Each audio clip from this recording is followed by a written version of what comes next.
Morning. Here we are on a Tuesday. Kinda close to on time. Yay. It's the closest we've ever been. We're getting to be professionals. Thank you so much for the follow.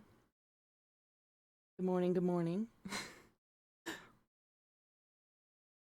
And I'm glad Cryptid's here. It's a big episode today. You can't deduct points yet. We're only like 5 minutes in, alright? You gotta give us at least 10. We can't start in the negative. Yeah. By like 10:30, fine. Fine. How's everybody's week been?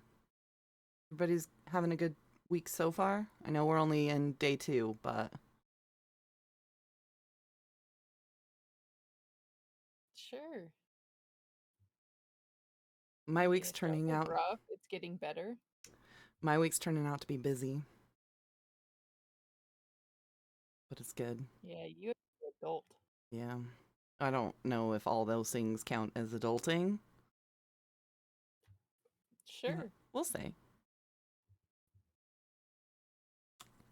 We'll count them. It's as close as we get to adulting. I'm skipping from coffee straight to Monster Energy drink.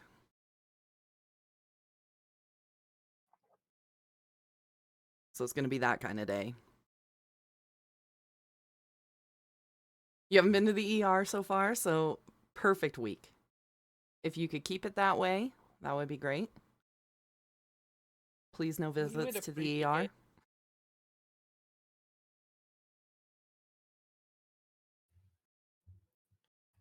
I don't want to go visit the ER. Same.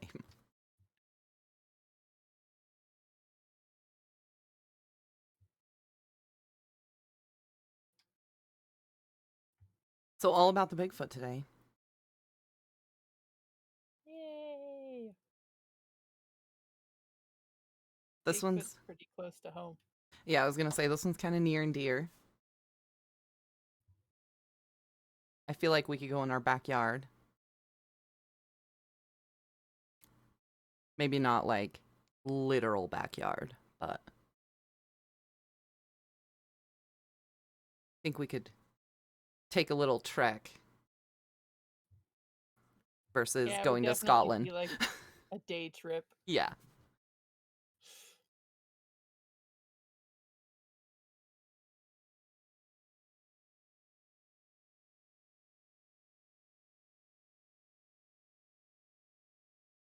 The woods kind of freak me out though. So like we talked about Mothman we think's out.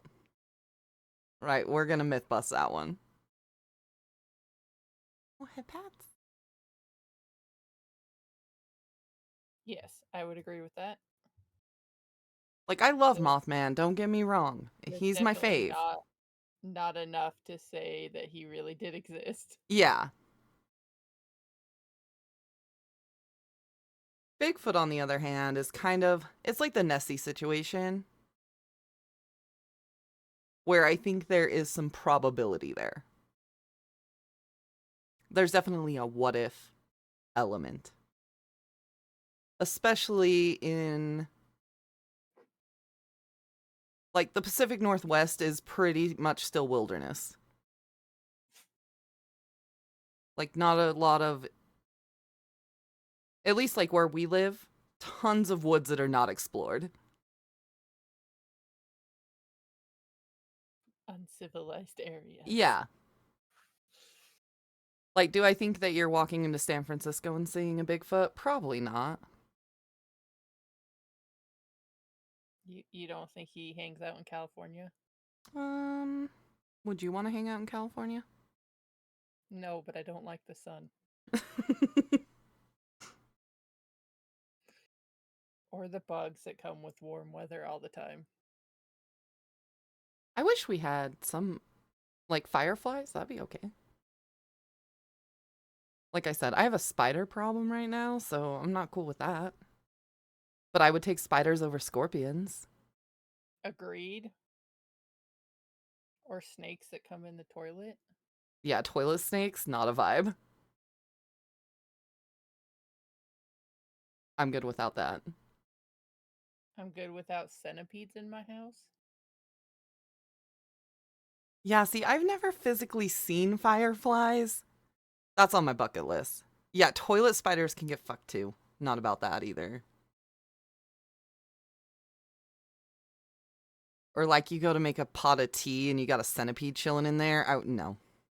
No, I mean, at least you had the boiling water ready to kill no. them. No, before you start your boiling water. You go to fill your kettle up and there's just a centipede in there taking a nap. Mm-mm. Good on that. We do have dragonflies, though. Those are pretty neat. Yeah, those are okay. I like those. But I don't want to have to check my toilet in my boots every day. I, I do check my shoes before I I put do them on too. every day. I do too. I have a I big don't know fear what of I that. would do if there was ever a spider in there. I'd probably throw up. 100%. Throw the shoe. I would do that too. Oh my God. Let me tell you this story. A couple days ago, Miss Katie had a spider on her ceiling.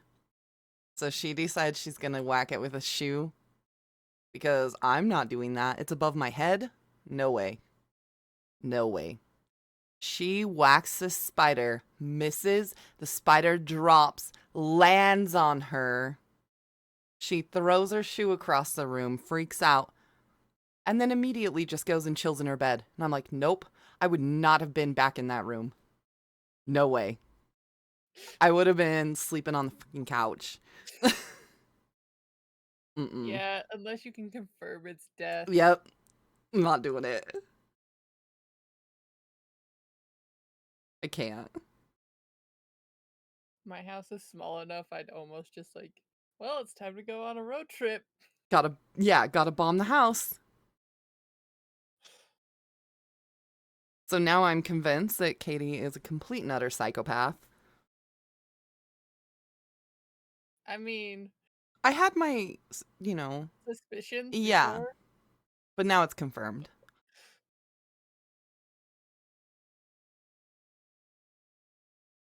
Also, Yeah, no. she wants to do a photo shoot with the littles.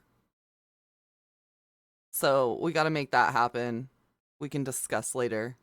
But she's got an idea.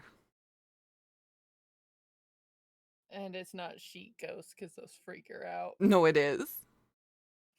It is. She has big plans. We discussed over breakfast this morning. It surprises me since you as a sheet ghost freaked her out. It was kind of funny. I tried my sheet on this morning and walked down the hall, and Katie was trying to get her contacts in. She was not a fan. She was like, I now see why people are scared of ghosts. I was like, I'm just literally in a sheet. And I still have my robe on underneath. Like, what? You just needed a hug. I really could have got her, but I feel bad scaring her when she's trying to, like, put something Poke in her yourself in the eyeball. eye. Yeah. That would just make me feel bad. You have to learn to squelch that human emotion there. I can't. I'm a nice boy. I can't say that all the time. Sometimes I am. Well, I'm pretty sure last week we talked about how we rate everybody, so.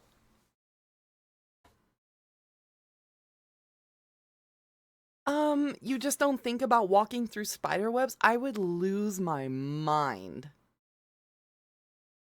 I hate the feel of it. It's so Ah, gross. Makes my skin crawl just thinking about it.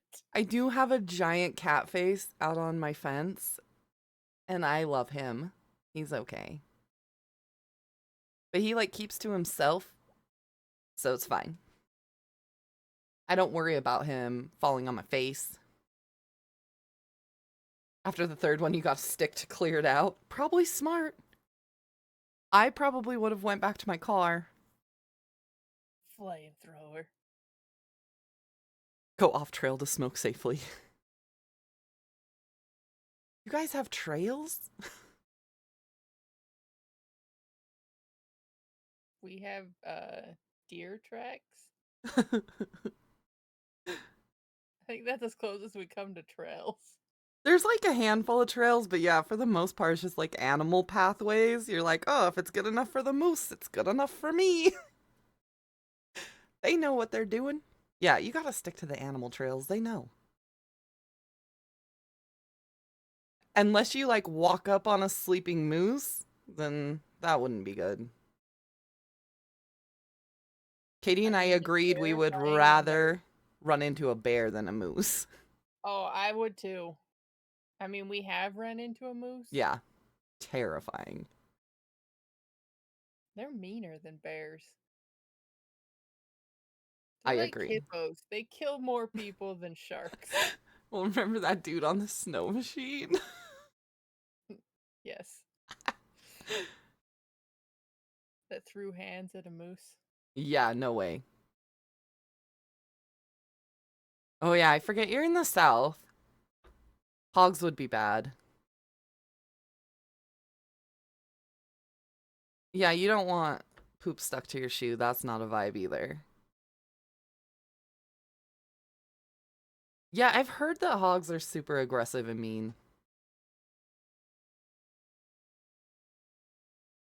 So the question is, would you rather run into a hog or a Bigfoot?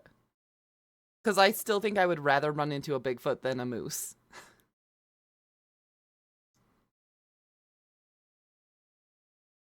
Yeah, Bigfoot. I'm with you. Would you rather deal with a moose or a badger? Oh, I want to hug a badger so bad.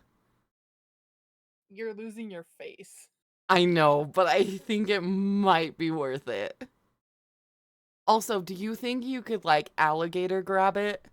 And if you got its claws underneath, like if you were on its back, I think you could give that little boy a kiss.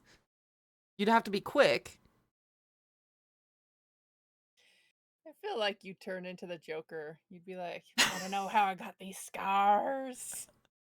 It was one June morning. Badgers, they're probably a good, 40, 50 pounds. Like, they're not huge. Yeah, I'd say they're like a large dog. Yeah. Well, no, smaller. Not a Like, they're not huge like great, dog, but not like like Great Dane. medium. Yeah. Medium to large. But they kind of fuck off and keep to themselves.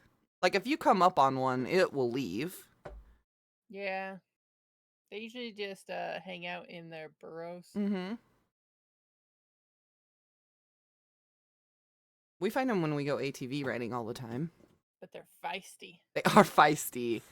And they make some weird noises. I'm out of dog treats downstairs. And I really thought about just giving you a Chips Ahoy cookie. But I don't think puppies should eat Chips Ahoy cookies. He thinks he should. He does. He should. He was like, I'm here. I've got a cracker. You want a cracker?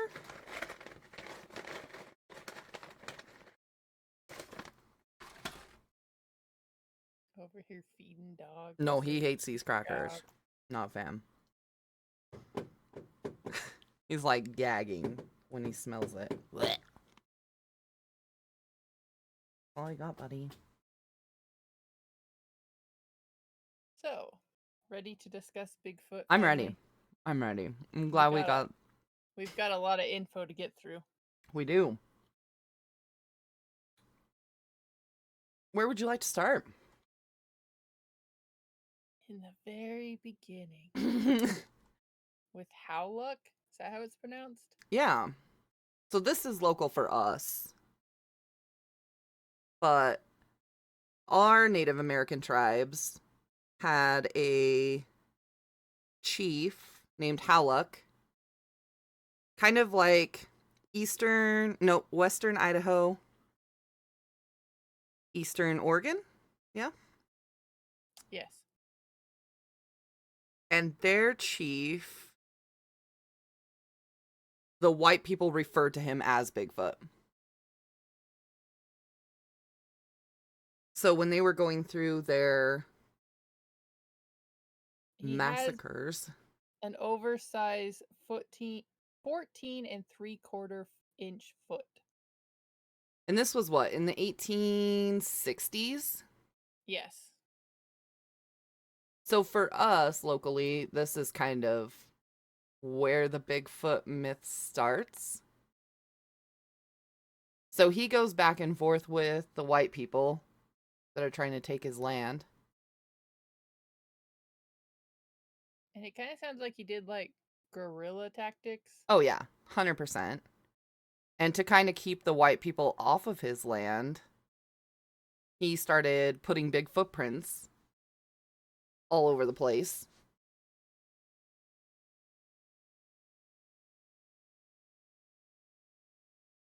to Which kind of, other tribes started to mimic his giant footprints yeah. by stuffing huge moccasins and using as like stamps? And this was during the Snake War, which was like Nez Perce, Bannock, Shoshone.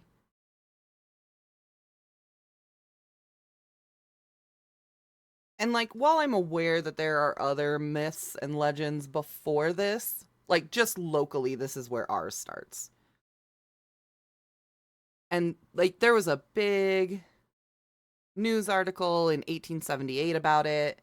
It's been republished a bunch of times in like the history of our territory. And so it started off as a legit man, and now the myth is kind of more half breed. So, like, It half did Native turn American. into his ghost at one point, Yeah. So now his and ghost runs around. somehow it turned into an ape. And, like, Paul Bunyan kind of came from the same myth, legend of Howlick, which I think is kind of interesting because I'm used to the Paul Bunyan cartoon where he's super friendly. But that's actually not how the legend goes.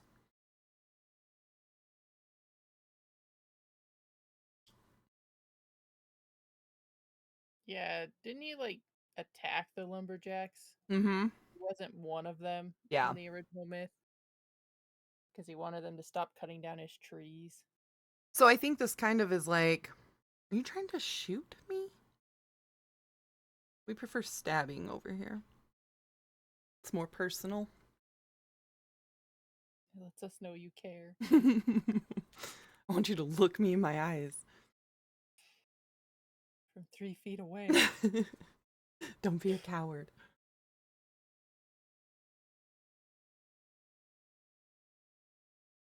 What don't you agree with?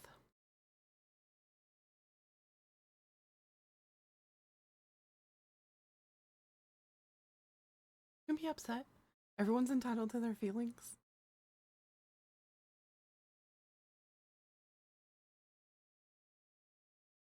But feelings aren't factual. I mean, sometimes they are.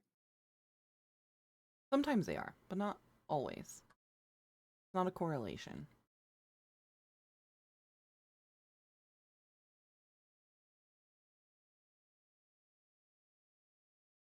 I'm not tainting Bigfoot. I'm just telling you our local legend.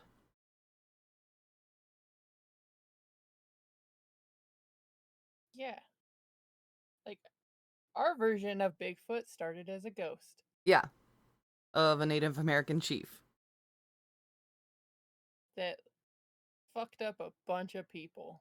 And this is like, again, 1860s is when this starts.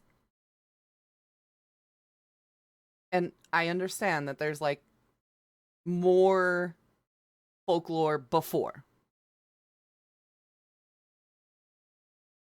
Well, and that's what I think is interesting. So I do believe, Because I think they said he was like 6 foot, 7 foot. yeah, this is a The big original dude. guy. Yeah, Like, linebacker, built, intimidating.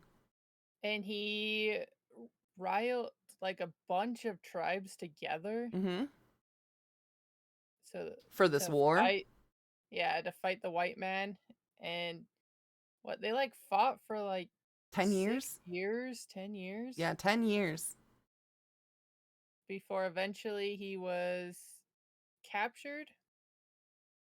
Yeah. But he still wasn't really like a captive. He just kind of decided he was done fighting and learned to live with them.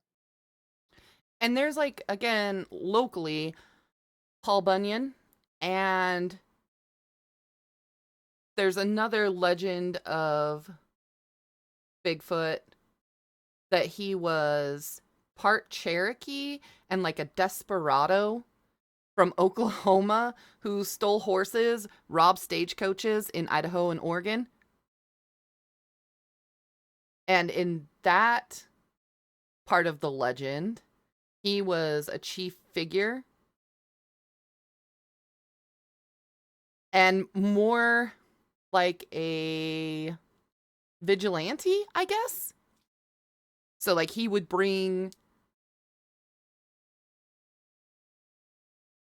I don't know, like Wyatt Earp, but Bigfoot style.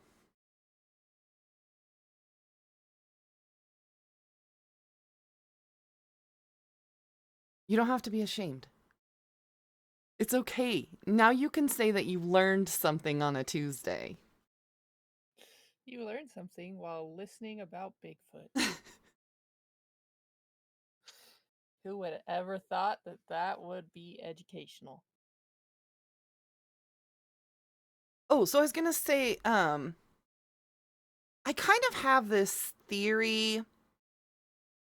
Like, let's discuss dragons for a minute to get to my point. You have all of these cultures that are separated by distance and accessibility at the beginning of time, right? But yet you still have dragons popping up in mythology all over the world. And these aren't tales that are taken from place to place. These are things that they came up with on their own. So it makes me believe that there's some sort of truth behind that. Just because how do 7 places come up with the same animal or entity that have not had communication with each other? Do you see what I'm saying? That you're saying at one point these things had to be real? Or something similar. I'm kind of thinking dragons came from dinosaurs. I kind of think that too. Like they found like skeletons. Yeah, there has to be some like lost hidden history there. Or same thing with like sea monsters. You've got a bunch of different mythologies that revolve around sea serpents. And I feel like Bigfoot falls into the same category where you've got the Yeti or Sasquatch or Skookum? the Skookum. What else do we have? The skunk ape. I mean, there's so many different Yowie? ape-like Alphys? like ape-like cryptids everywhere, right? Momo? Africa, Asia, Mexico, South America. But these are, again, accessibility wise, you do not have somebody in Asia talking to somebody in Oregon. Like, that just wasn't a thing. In the 60s. Well, I'm saying even Or in the, before. yeah, in the, let's say 1700s or whatever. So I think there has to be some even minuscule amount of fact coming from this. Do I think that this cryptid is like all others and it's a money grab? Yes. Like, even if you were able to disprove, you're not going to because of the tourism that it generates.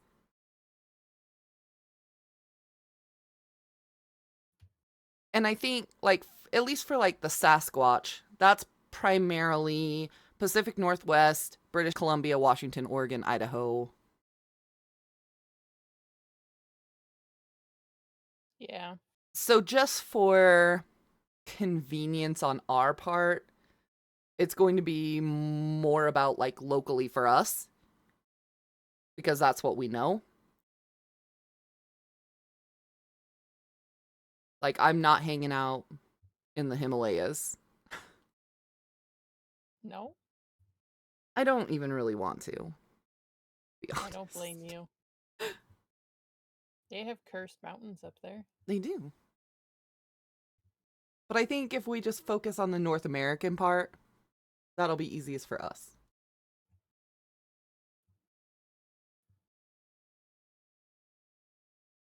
So Bigfoot and Sasquatch, Pacific Northwest.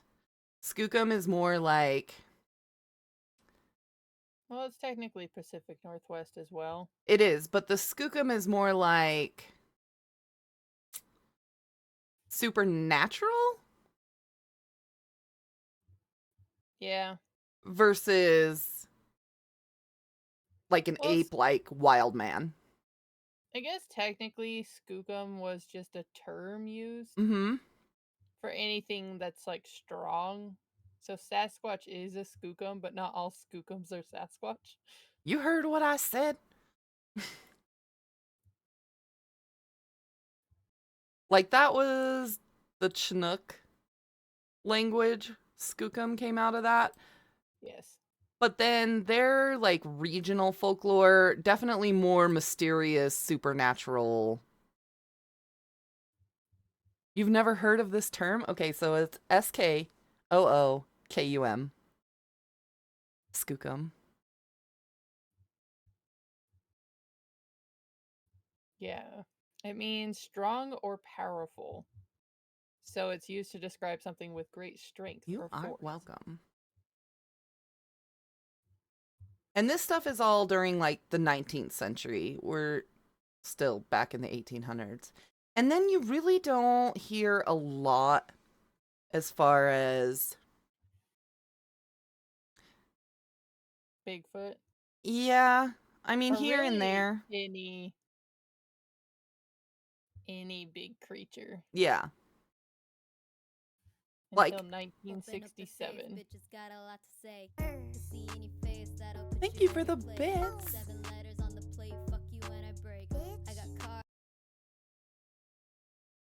Thank you, thank you. You didn't have to do that. Now I feel like you're paying us for knowledge, so now we have to actually give you knowledge. We're trying. The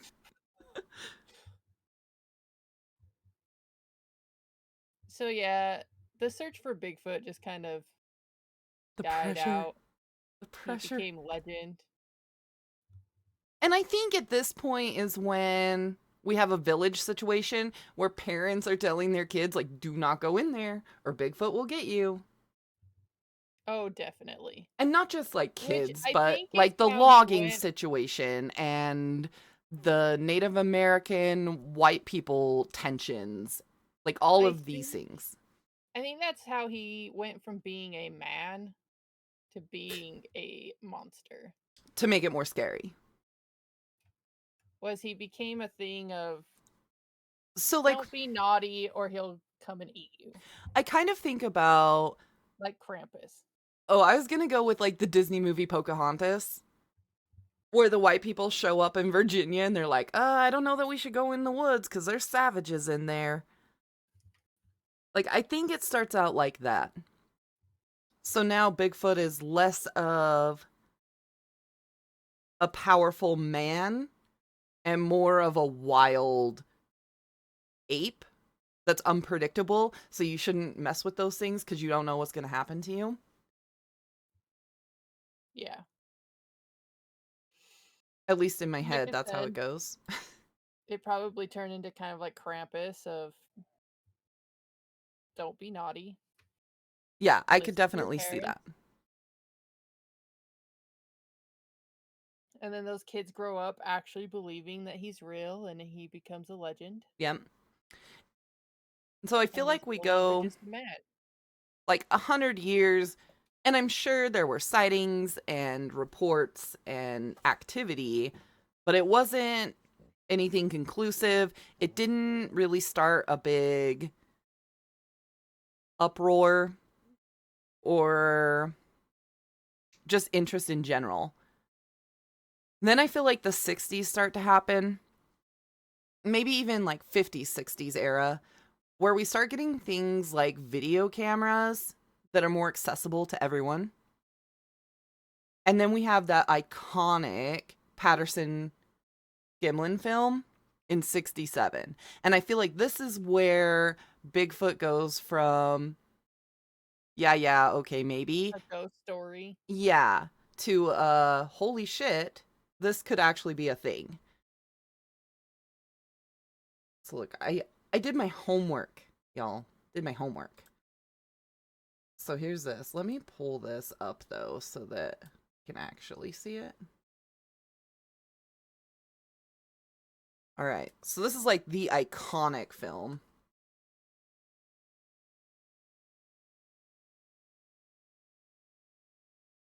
Which I know has a lot of scrutiny. But what do we think about that?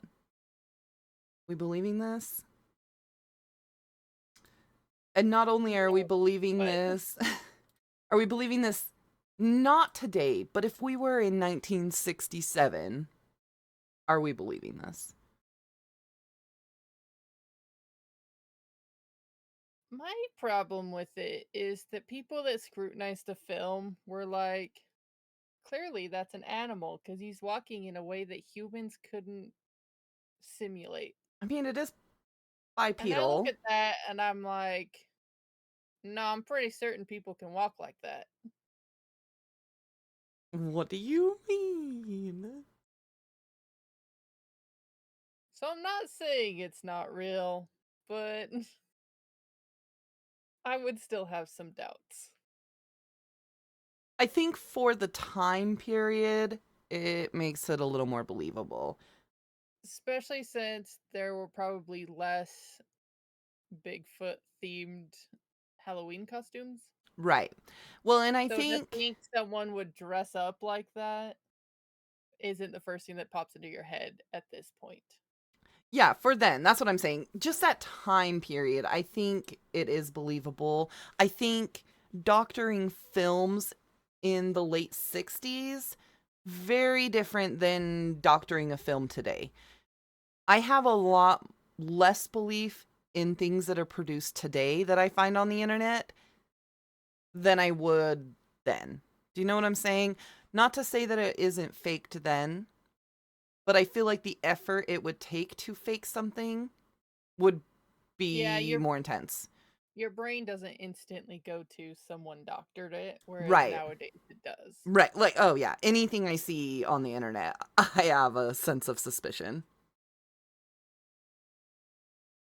Do not trust TikTok. Yeah. I mean, I will agree that the posture and stride might be a little bit different, but I don't think it's out of the realm of the possibility that a human could replicate. That's what I'm saying. Like, I would still have some doubt, but I could see why people would believe it. I also want to say that in the 60s is when kind of cryptids become a bigger deal. And I think Like, people want to believe. right. So you've got Mothman around this time, and you've got Nessie, and like all these other cryptids that are coming out. The Jersey Devil. Aliens in general. Yeah, this is about the time Roswell really Yeah, hit like the scene.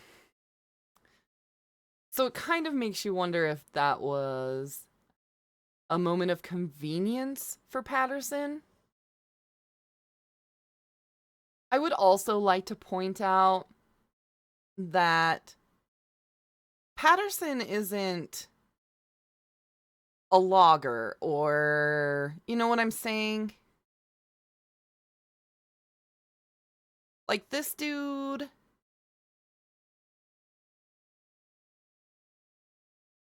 was legit. Like, educated, I guess.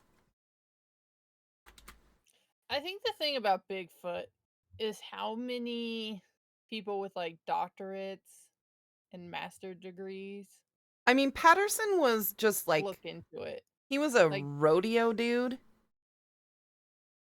but like, he still had, like, he was still educated. yeah, but I'm saying like Bigfoot has like actual like people with doctorate degrees Right. Which that we are will looking into discuss. it. I Like, also want to say that they could all be aliens. I agree with this. I can no longer snooze this ad, so we'll take a quick ad break and then be back. So we won't explain anything that's super important. what? I mean, we can talk about non important things, we just can't talk about important things. I like tacos. I like tacos too. Oh my gosh, I had leftover tacos, and you know how you can't just microwave them because like white people tacos get soggy? Yes. I put them in the air fryer. And it worked out. Oh my gosh, so delicious. It made the shells all crispy. Oh, so good. Most of my leftover tacos are like the meat by itself, so I don't have a problem heating it back up. Yeah, I get that, but sometimes you just want a crunchy taco 2 days in a row. No, agreed. I'm just saying we don't make them all up at the same time. I don't get to go to fast food restaurants anymore. I know. Adulting. I shouldn't either. All right, welcome back from your ad break. I can't tell people that it's their cue to sub because it makes me feel bad because I don't want people to feel obligated, right? I appreciate support, but you don't have to support. Like, just being here is support enough. Yay! I see Smash has got a juice box. You're the rabbit fan. I'm okay with that. Juice box and popcorn? We're glad you made it too. Okay. I know I got totally derailed on tacos and now that's what I want for lunch. Okay. You're welcome. Yeah, yeah. Thank you. No, I So, think it is a possibility. They could be aliens, interdimensional. They could teleport back to their reality dimensions. I think that's viable. and we talked about Definitely. that during the Mothman myth. You have to have all the Is snacks.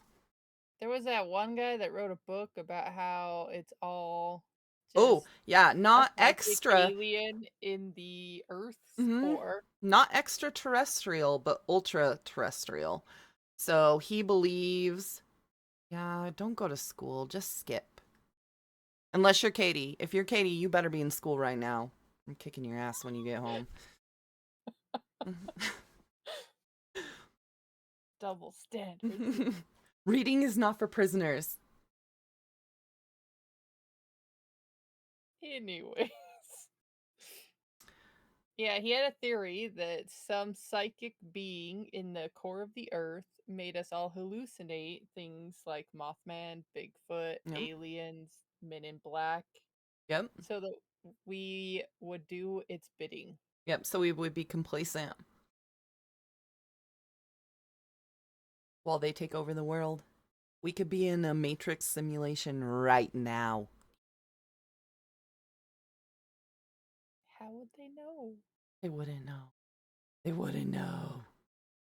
These sunglasses are a vibe. I like them.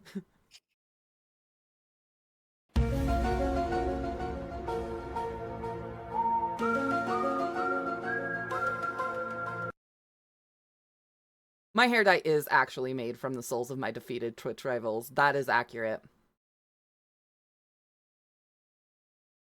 100%.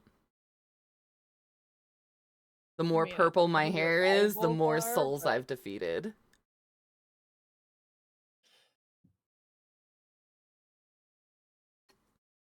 You want to respec? What are you going to respec into? I would respec maybe more into intelligence. wow, that sounds mean. No, I meant me personally. We can serve a purpose. It's true. You can't have greatness without weakness. Well, yeah, you can't know what greatness is. Vote for me, Cult Leader 2024. You'd go charisma? I feel like I can fake my charisma pretty well, at least for a while. I just don't talk to people. It's not a problem. So you would spec more into Stealth. yeah. Stealth and animal handling. Dude, I would love to be able to speak with animals. I would spec into that. Give up your ability to talk to people. Yeah, if I could just talk to animals instead of people, I'd be fine with that. Then I could finally get my badger hug. I always had like this big complaint about that stat. Like, speak to animals. Technically, people are animals. So by having speak to animals, you wouldn't need the understanding multiple languages to speak with elves and all that Yeah. because they're animals. Enjoy getting ready. Hopefully class is easy peasy today. You can teach them about Bigfoot. It is the most dangerous animal. People are mean, Humans are trash. but not trash pandas No, because those are adorable and most humans aren't. I agree. Anyway, They can teach you about how aliens don't exist, and you can teach them about how Bigfoot is an alien and does exist. he's not an alien. He's an ultra species, An whatever. ultra terrestrial Yeah. sent here to take over the world. Anyways, I am going to adult and put us back on track. We Somebody need to has talk to. about physical characteristics of Bigfoot. Okay, okay, okay. So, Bigfoot is said to be between 7 and 10 feet tall. Could he stand up in your house? He could stand up in my In, basement. in my house, no. No, he could not. He could stand up in my house. Our uncle's what, like 6'4", 7. 6 foot, 6, 7. and he can't stand up in my house. That's true. No, wait, he can, but not in doorways. So And his Bigfoot head is would like probably not touching be the comfortable in ceiling. your house. Correct. Which means I'm safe. I live in a hobbit hole, and he can't come in. He is not like a Kelpie. He doesn't need permission. Yeah, but he's not staying because it's uncomfortable, so it's fine. Also, he's built more humanoid, just with being taller and bulkier. Which kind of,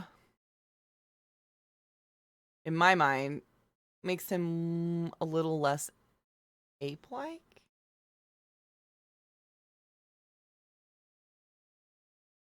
Huh. I don't know, because some apes look pretty human That's fair. when they carry themselves upright instead of hunched over. Also covered in hair or fur, which there is a, I feel like like hair and fur are not the same thing. No. No, it is not. At least in common depiction, fur, not hair. Well, and they say that it's like coarse. Mm-hmm. So if it was hair, it's like beard hair all over your body. Yeah, That's weird. I I would agree. call it fur. And I think there has to be some discussion as far as evolution's concerned. I don't feel like coarse hair in the Pacific Northwest is what he would have.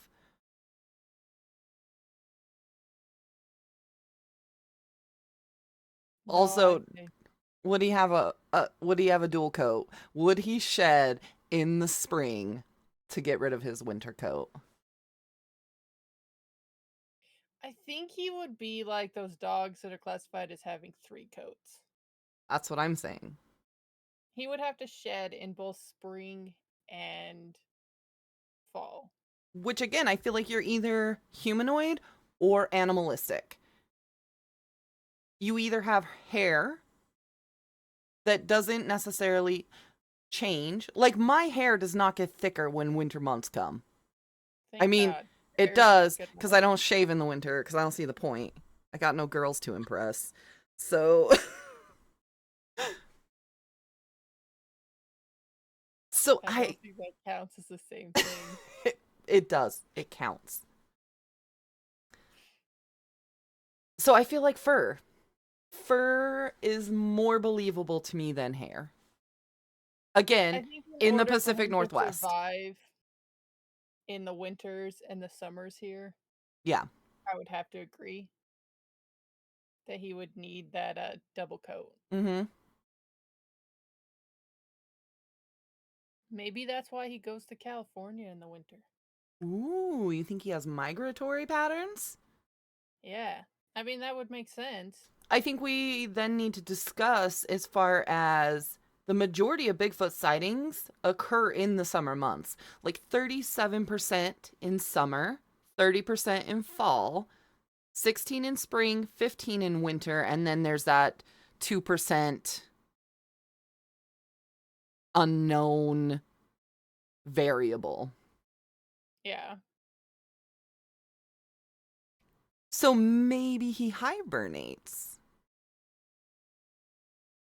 I mean, that's possible too. If he were like a bear, He he needs some would be hide zone. stocking up on in fall, which still correlates with sightings. And then he falls off in winter and spring. So maybe he's a hibernation situation. Okay, hear me out. What if he shaves during winter so people don't see him because he just, merges with society? Mm. I could potentially get behind that. But he would definitely have to be in the 7 foot category, not the 10 foot category. Yes. Like, It's just what's some that? part of me wonders if he's just a man with wolf syndrome or whatever it's Yeah, that's called. what I was just gonna bring up. Like, what is that called? I I don't don't know. even. I've always heard it called werewolf syndrome, but I don't think that's the scientific term. Congenital hypertrichosis terminalis. Yes, that.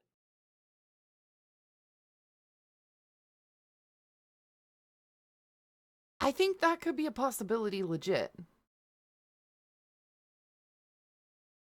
The dude's like, I just want to be a nudist when the weather's nice, and Please don't talk to occasionally he me gets or my wife spotted. again. I think that is possible, I think. I think we can put that in the realm of possibility. I think hibernation could be a possibility. I think even migratory patterns could be possible, but it wouldn't explain why sightings come down in the winter and spring. Because maybe he goes somewhere we don't know of. Like, he goes Okay, up to Canada.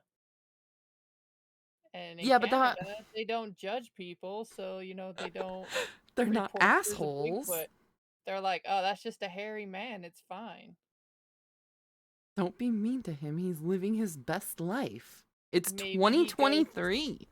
Maybe he goes to like Alaska, and in Alaska they just see something big and hairy and they're like, "Run, go get the gun," and then he's gone. I'm They're kind not of with you on reassured this one. Bigfoot. Less people outside in the winter.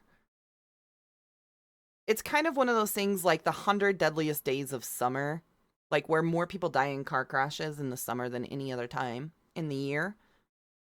But there's correlation and causation there because you've got more people traveling and on the roads than you do in the wintertime. So I think that's a fair point too. And again, at least here in the wintertime, we have a lot of roads that completely close down because they can't financially and manpower wise maintain these roads. So they just And don't. they highly push not going out into the woods during winter in Hmm. our state. Because if you go missing, the cost of sending out a search and rescue team to potentially get you and trying. So, like, for instance, we've got a lot of high altitude mountain areas. If you go hiking up there and something drastic happens, let's say you fall, you break your leg, how are they getting you out? Chances are they're deploying life flight to come and get you because it wouldn't make sense for them safety wise to bring a big search party out. That would be dangerous. So the cost of that in the wintertime is astronomically higher than in the summer. Well, I know I've at least been on a couple trails around here that have signs that state there won't be rangers in Hmm. this area until summer, so enter at your own risk. Yeah, the avalanche situation here. Like if you go, like snow machining's big here. Like we have winter 6 months out of the year, at least. I was gonna say maybe more. Like we are in October. I would not be surprised if it snowed next week. That would not be surprising here. And we have snow through May. Usually. So yes, we have a lot of skiing And and snow snowmobiling. machining, yeah. And when you go snow machining, you have an avalanche beaker on you. Or you should, if you're not a dumbass. It is not Shangri La. It's like when hell freezes over, that's here. What is that, like the fifth or sixth layer of hell? Yeah. Everybody's rude. Nobody knows how the hell to drive. It's cold. You have to shovel snow. That's usually taller than you. Yeah. That's not Shangri La. That's a That's hell loop. opposite. You have to come here when you've been bad. Like where we live, you spend what, like 5 months out of the year in negative Yeah. degree weather, and the other like 4 months are, Upper 80s. yeah, or high hundreds. You're like, what is fuck? There's like hardly ever any in between. You have like 2 weeks of it. Yeah.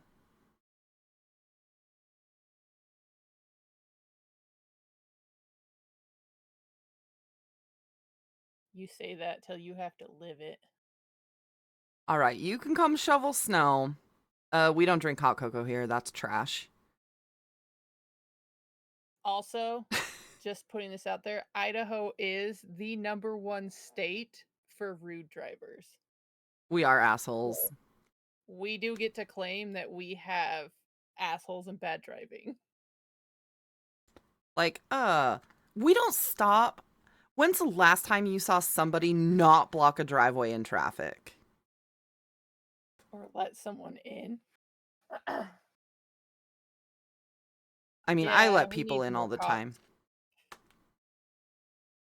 No, not cops. Vigilante Bigfoot. That's what we need. Bigfoot traffic control. I would love that. I would respect the shit out of that. Instead of Smokey the Bear, we have Bigfoot the Roadman. Yeah. That sounds nice. That sounds nice. All right, back to this. Yeah, Bigfoot can take over for Karma. I'm fine with that. Who says that they aren't the same thing, anyways? Dude, can you imagine if you were a shitty human and Bigfoot came and knocked on your door? Well, no thanks. I'm good on that.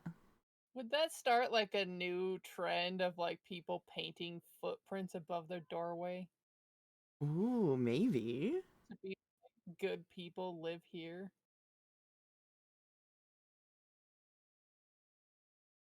That would be like rogue The symbols. ISP. Idaho State Police Bigfoot. I like it. Okay, but would he get a benefit package like normal officers, or would he be like a K9 unit where he just gets a nice funeral when he dies? I guess it depends on I have if he questions. can Does speak Bigfoot or have not. rights? If he can speak, he would definitely have rights because you could argue that he's just a big hairy man. Brightburn, but cryptids. Yeah, we stand cryptids with jobs here. Spread the Just news. want to live normal lives. I'm not getting canceled. Oh shit, it is after 10. I could get canceled. He does have rights. All right. Do cryptids have rights? I think some cryptids do, but like I don't know that all of them do. I mean, there are a lot that get hunted down. Yeah. Like Chupacabra, I'm pretty certain people aren't trying to get photos of it. They're just trying to kill it with pitchforks and fire. Yeah. I'm not saying they don't all deserve rights. I'm just saying I don't think all of them have rights. Technically, though, they would be endangered species, so they should fall under that category. Touche. That's fair. We can prosecute to the full extent of the law if they get killed. I think that's okay. Now I feel like I'm So gonna have to maybe start working on a campaign. I want to see a coffee mug that's the ISPB. All right, I'll make it happen. Let me write it in the idea book. It needs to be like a 20-ounce cup so I can use it every morning. Okay, okay. Yeah, first person to bag a Bigfoot goes to jail immediately. Poaching. We can be on the courthouse steps picketing.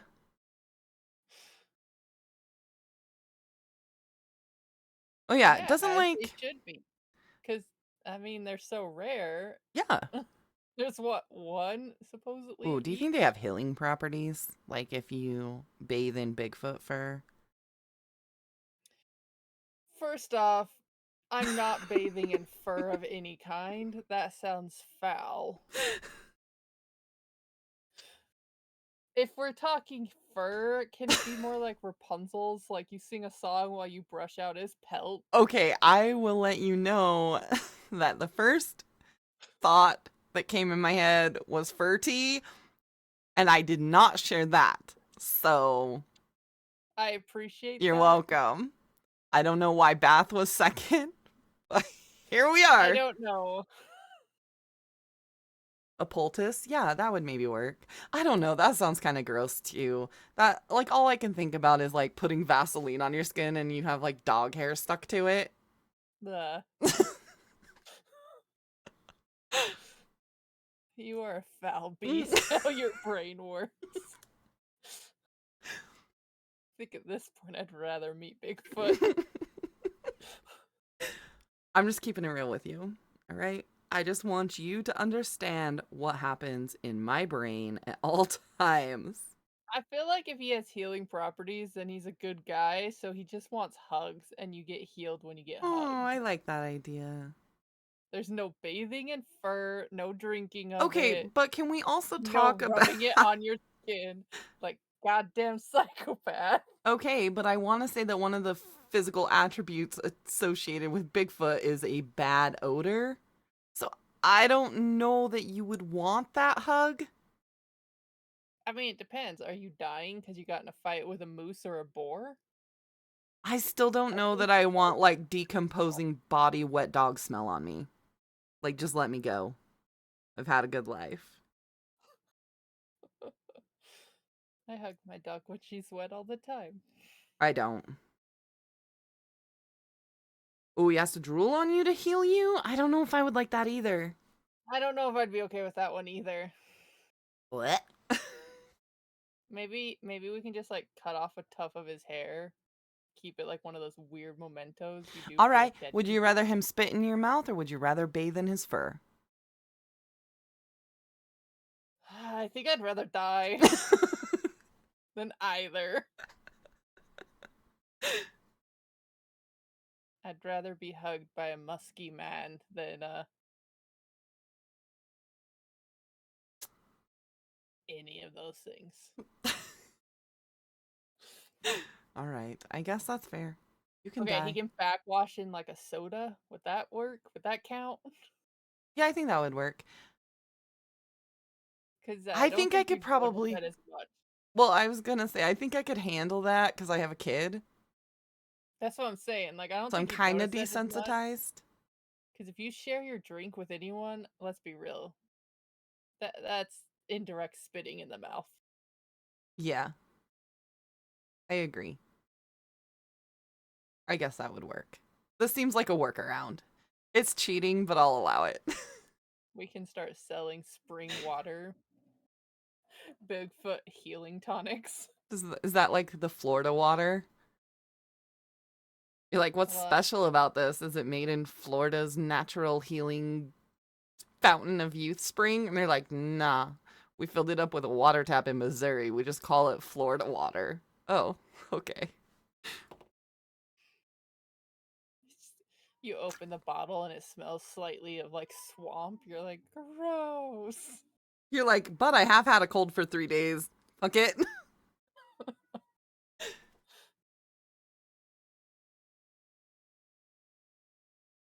Obviously, big feet. I like how it went from a man with like 15-inch shoes to a man with 2 foot long feet. And a 2 foot long foot is big. Like, I don't necessarily know that as a 7 to 8 foot sized man, you would need a 2 foot long foot. Do you see what I'm saying? Like, Well, it would look again, our so uncle is close to clownish. 7, and I don't think he wears he wears a size 14. I'm not saying like Florida water, actual Florida water. Like, do you know? Here, It's like weird spring water. it's not even spring water. It's like, No, I'm saying it's like how companies make spring water, and then you go and look, and it's like it was made in a tap. well, this Florida water is like a legit thing that they've been producing. It's like okay, so the original formula was in 1808. It smells like lemons and you're supposed to use it like in the bathtub. It's like a witchy thing. Here, I'll Is it take you. called It's like Florida cologne. water It is because called Florida water. no, because you need to use it when you're in Florida because Florida actual water is so bad.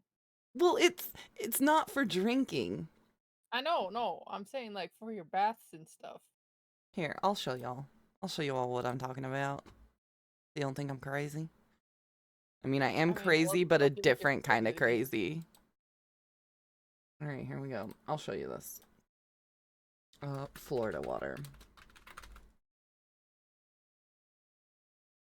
Let me out of here. This stuff right here. Like, this is Florida water. It's like you put it in your bathtub. It says cologne. I know it says cologne, but like you put it in your bathtub. It's like rose water, kind of. Yeah, you should just call it Florida water cologne. That makes it sound different than just water. I mean, I'm sure it would still make you sick if you drank it. Like real Florida water. Yeah. Anyways, talking about Bigfoot instead of Florida. We're I think to the castings that were made. Oh yeah, we can look at these. All right, so this is like kind of the first cast, and this is by Roger Patterson. He's the one that made that original film.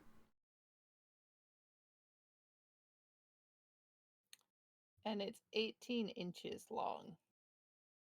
Which, in comparison to that foot, is not unrealistic. But I feel like if you add another 14 inches onto that, like, a little ridiculous. I guess it'd be six. It's 16. No, Or no, 6. 6 inches. Another half a foot. Yeah. I don't know. I just feel like it, but. Are you saying it's not Pennywise out in the woods? Right. Yeah.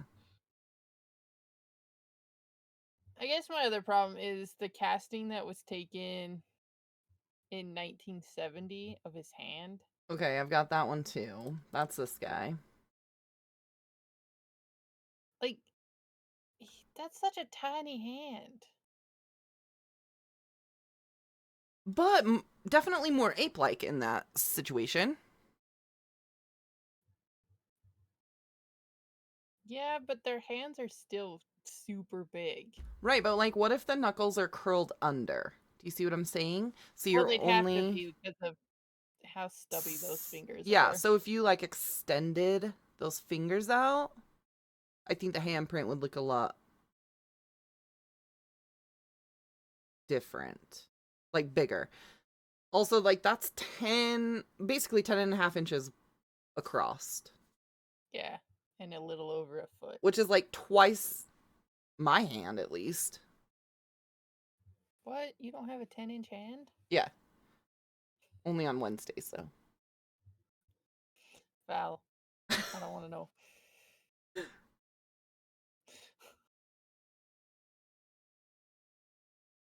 This casting was done by Ivan Marks. Right? Did I Yes. see? No, you were right. 1970.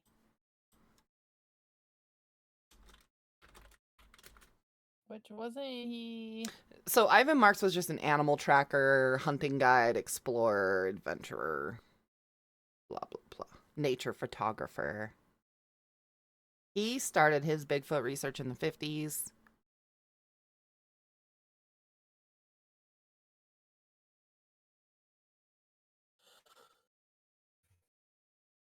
He also worked for Peter Byrne. And Peter Byrne arguably is probably one of the most recognizable Bigfoot hunters. We'll call him a hunter. Track. Researcher? Researcher, maybe? I could get behind a researcher.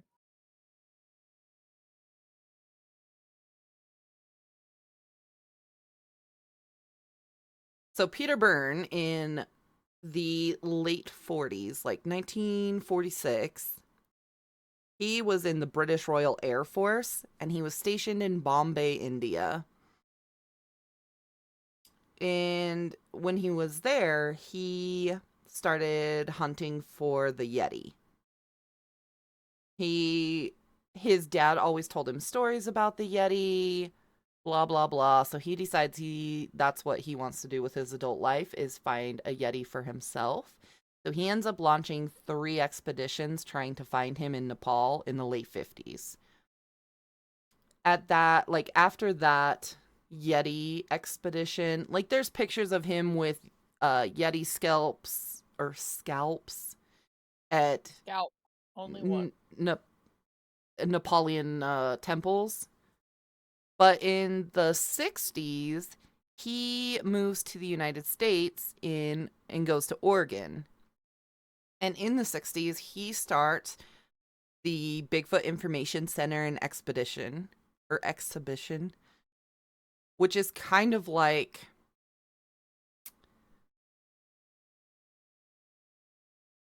people can call in there Bigfoot sightings. I'm trying to think what the UFO one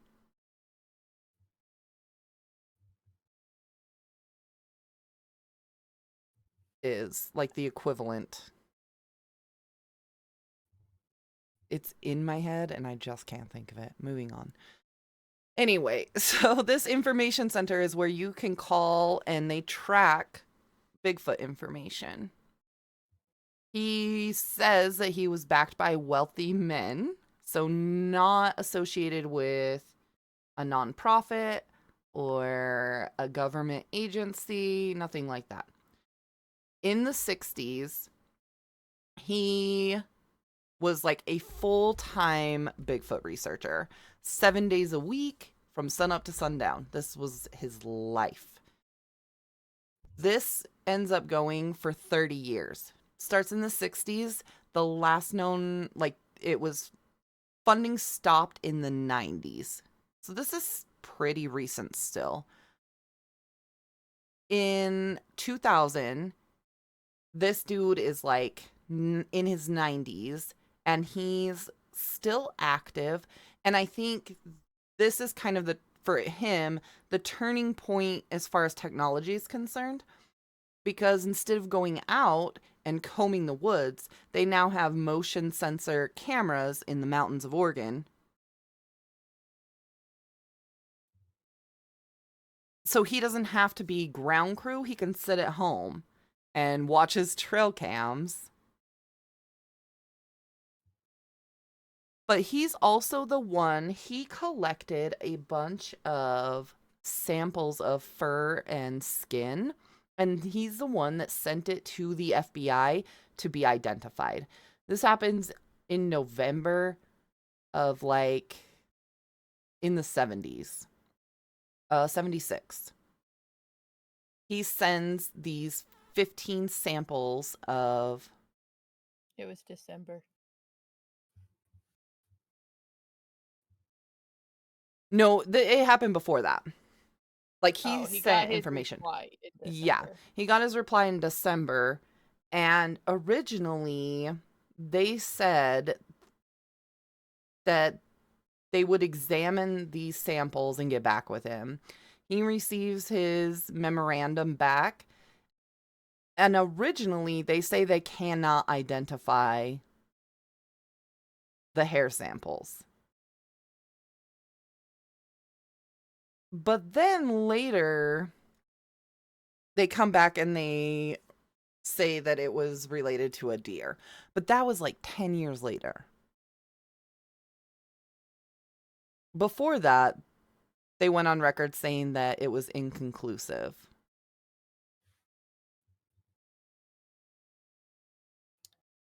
Did they, 10 years later, find a deer that had been eaten by Bigfoot, therefore it had his DNA on it, and now they can say the DNA matched what they found on said deer?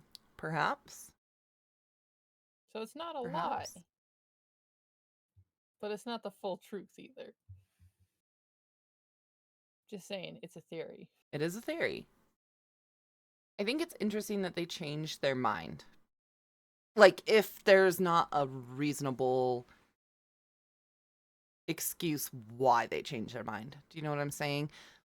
I feel like in this situation, if you are testing hair samples in 1976, what are the chances that you're revisiting this 10 years later?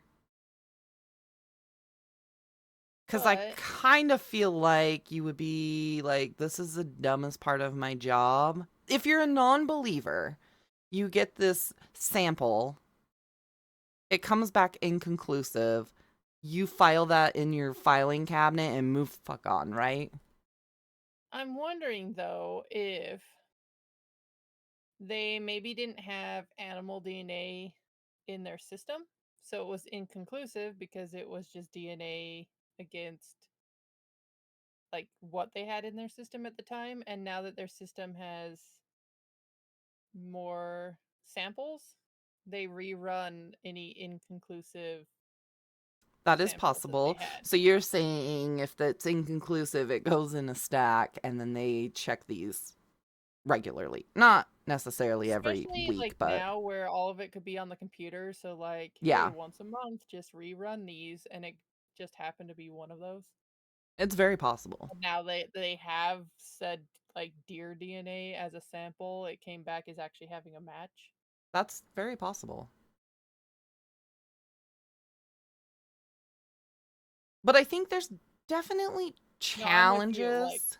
why wait 10 years and then all of a sudden, like, Yeah, it's just suspicious.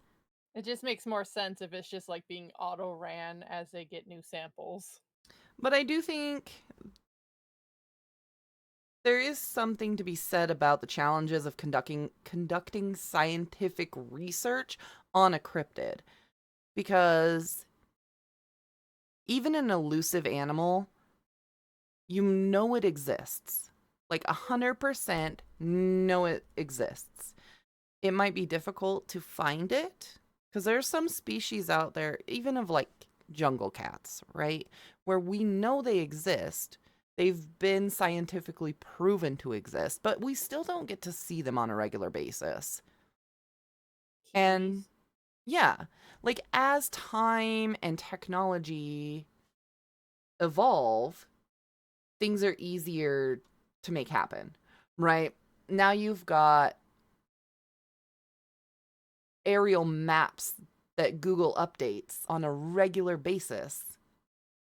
And even though I the really want Bigfoot to pop up on one. Just crossing the street somewhere. Google Map view, Could you imagine you're like playing GeoGuessr and all of a sudden, bam, Bigfoot? I would enjoy that a lot more than I probably should. But how many things have been discovered even in the last 5, 10 years? Like ruins and the Nazca lines, those kinds of things that we've recently discovered because technology has allowed us to do so. But with a cryptid, they haven't been proven to exist yet. So I think it's harder to have a scientific research behind it because a lot of it is speculatory. So, like, we're sitting here saying, oh, maybe they hibernate. Maybe they have migratory patterns. But it's all theory. It is theory. There's no way that we could attempt to scientifically research it, but without having a way to, like, we're not GPS censoring these things to figure out what their patterns are because we can't. We just haven't gotten to that point that we can. My brain just immediately went to like baby Bigfoots, and then I was like, "Aw, Baby that'd be Bigfoots would be cute. adorable." Anyway, I don't know why when you talk about tracking animals, I'm like, "Ah, babies." I think also tons of hoaxes related to cryptids in general. Nessie, that Which doesn't iconic help. surgeon photo on his deathbed, he was like, "Yeah, just kidding. We pranked you." Um, Wallace Yeah, Ray Wallace. would be the equivalent for Bigfoot. Mm-hmm. He was a former lodger who decided to use Bigfoot as a prank to put Which foot. He made like footprints all over the logging camp and which is such a made dad sounds. thing to do, right? Oh yeah, I could have totally seen our dad doing that. Yeah. Like your little kids walk outside and you've told them 80 times not to, so then you're like, haha, see this Bigfoot track? Mm.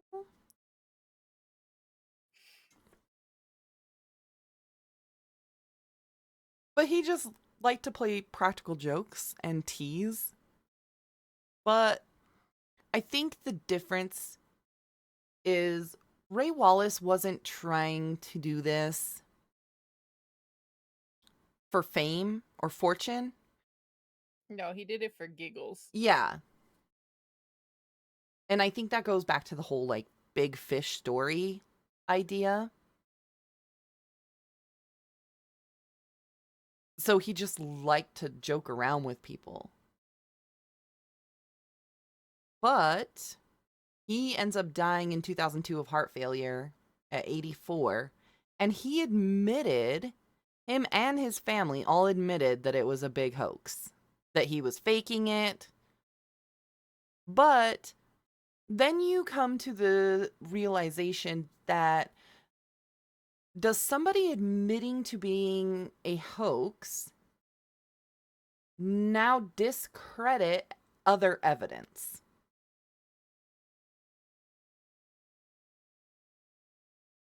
Because they're saying, no, this isn't real. We faked it. So now every other picture, cast, video, sound recording that you hear, are you more leery of believing it because it's been proven to be a hoax this one time? Well, I think the difference between this one and Nessie is no one really believed Wallace. I think that's Like fair. there was a big standing behind it had his stuff was fake. And therefore him coming out was like, "See, I told you." Right. So, like, your dad, when he was younger, would stage Bigfoot wandering around to tease you guys. We did that at girls' camp. One of our leaders dressed up as Bigfoot, and we terrorized everyone in our girls' camp. I mean, why wouldn't you? I mean, it didn't end well, but it was fine. But I think that, but cloud, does that cloud your brain from being open to possibility? I think it did with Nessie, because like I said, with Nessie, everyone believed the photo.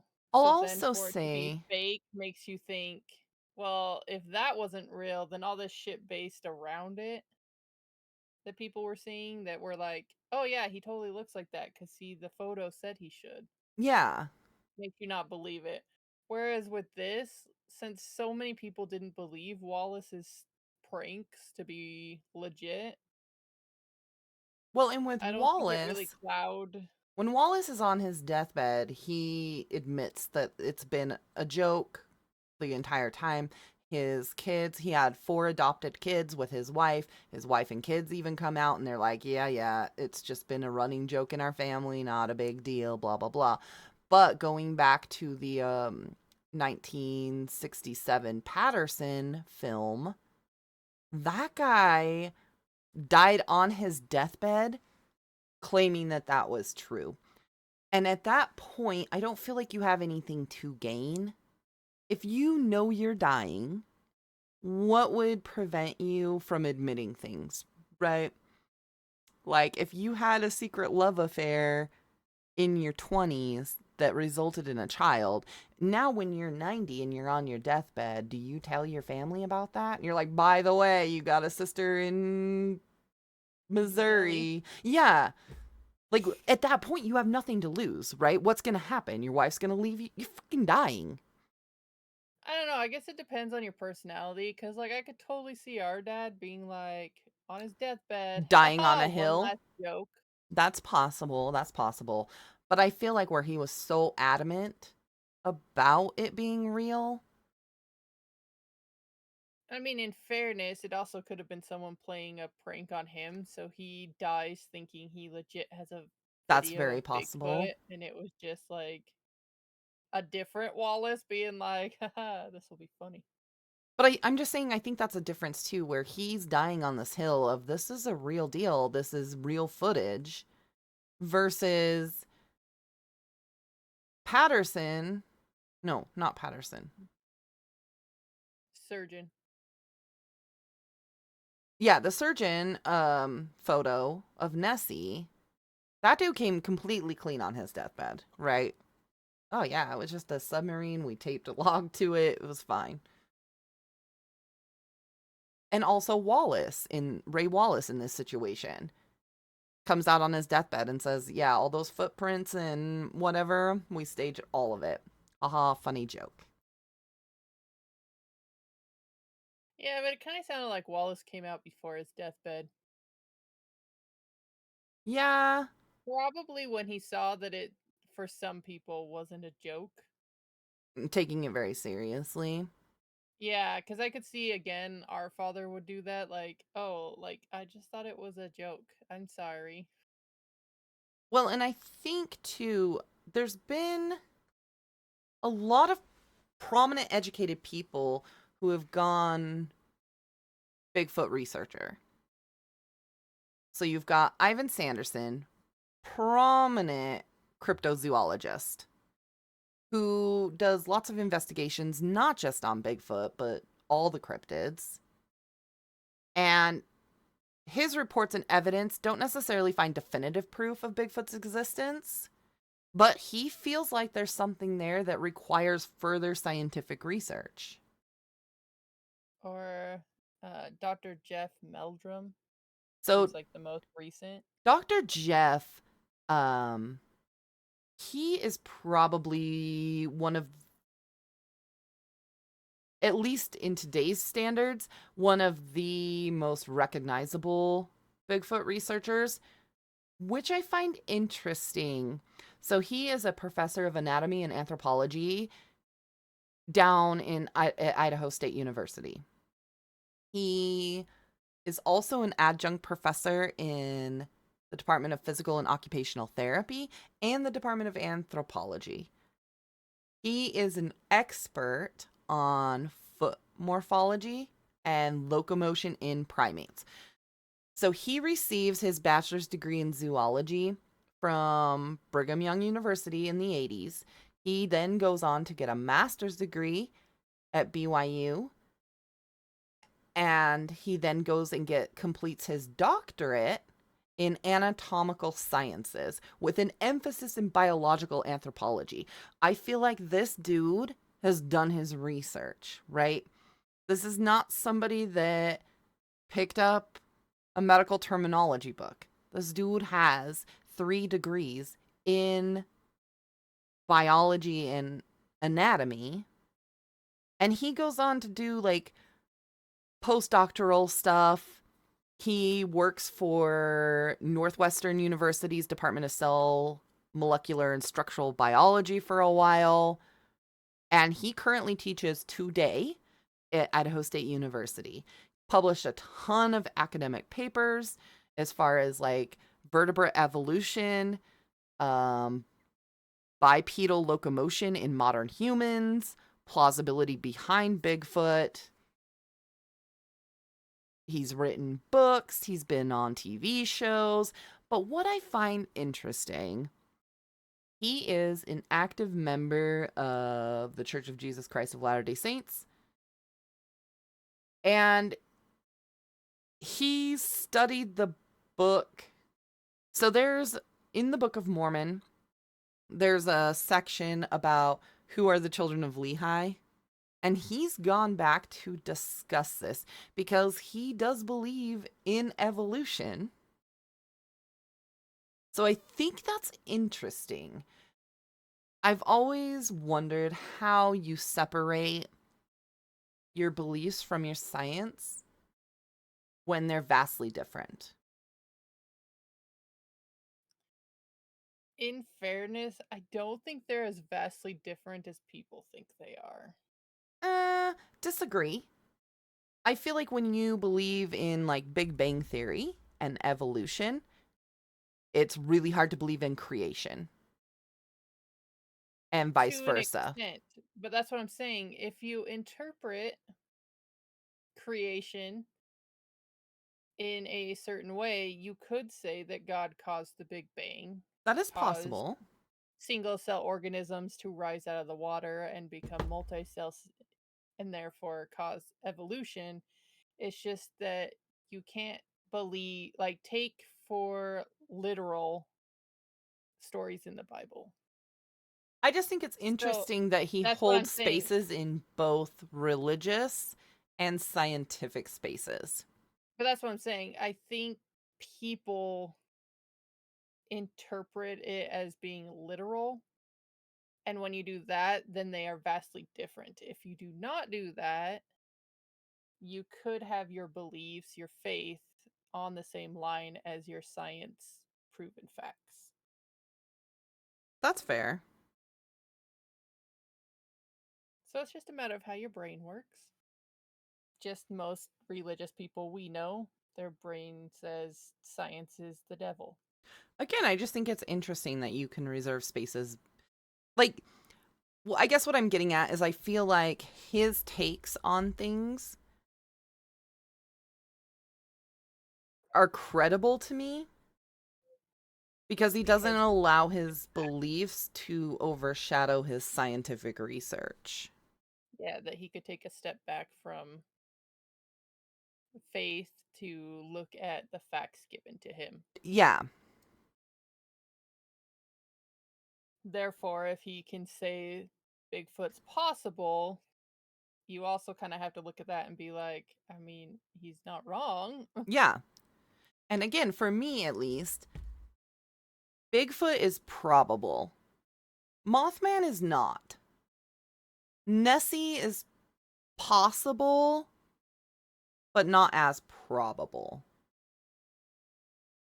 I think the thing about Bigfoot is it's not unreasonable to think that there's a giant monkey living in the forest. And Right. some monkeys learn to walk upright, Or like ones even in zoos. another humanoid species. It's Like, also again, not unheard of. Again, it's a little messed up, but people take children that are different and dump them in the and woods. have often dumped them in the woods Hmm. if you look at history. So the idea of someone having too much body hair being dumped in the woods and still surviving Or just being and therefore becoming ostracized. Bigfoot Right. is again not unheard of No, definitely or not. unreasonable to think of, I guess. I agree. Whereas Mothman, like, no one's gonna develop wings, so you have to legit think there's a gigantic moth that somehow no one's noticed. Right, because he came from inside the earth. We've been over there. And somehow he doesn't, fly into the lava.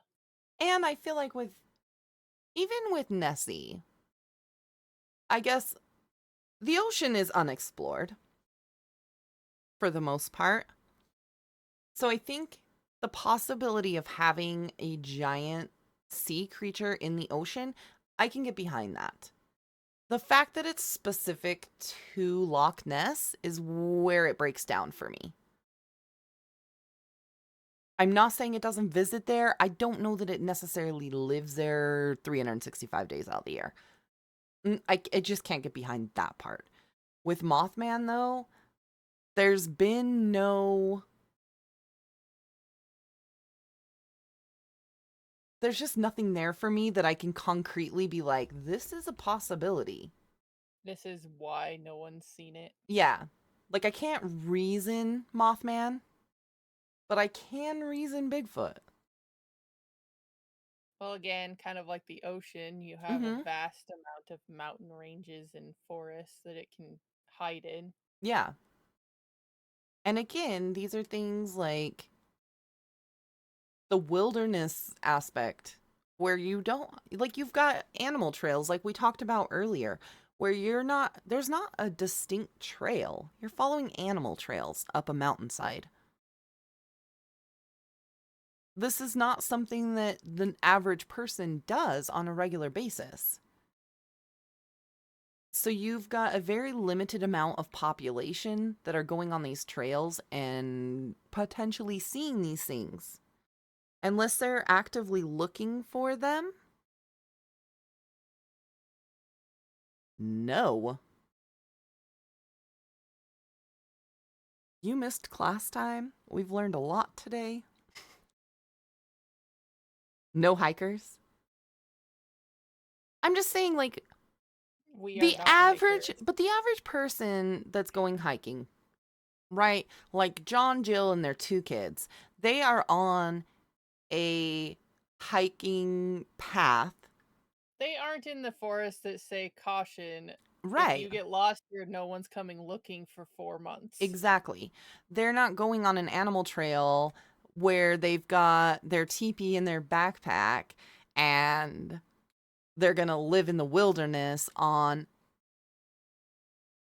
whatever they forage. Like, that's not what the average person's doing. Yeah, like bear attacks, maybe they're not from bears. That's very possible. And again, in my head, that makes logical sense.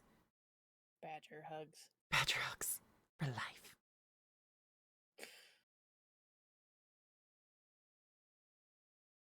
But I think the Could possibility of Bigfoot Bigfoot would being be a bear? Because Bigfoot could. again, bears sometimes walk around on their hind legs. But if we So if if we there's one that's assume learned to mimic people to the extent of like walking on their hind legs again it would a be lot, an evolutionary thing though, because while bears can be bipedal, it's not something so that 60-second video where that thing is walking bipedally across the frame, bear's bone structure does not allow that. Like they can be bipedal for a short amount of time, but they don't have a gait where they can walk 60 seconds upright. but That's that's what I'm not a saying. thing. Some can, like sun bears and the sloth bear. Even sun bears and sloth bears, though, can only be bipedal and their gait is very awkward. It's not like walking. So it's not left foot, right foot, left foot, right foot. It's awkward. It's different. And I think bone But I'm just structure saying, wise, if there's a weird hybrid one out there, because I mean we have like hybrid polar bear, grizzly bears. yeah, Just saying, it is reasonable that he could be a really mutated ape bear right. That's all thing. I was saying is I think genetically it would have to be an evolution of bear, right? I don't think it would be fair to say it's a grizzly bear or like it would have to be a different species that has not been identified. Yeah, like a liger situation. It's a predator. Got the benefits of both lives. Yeah.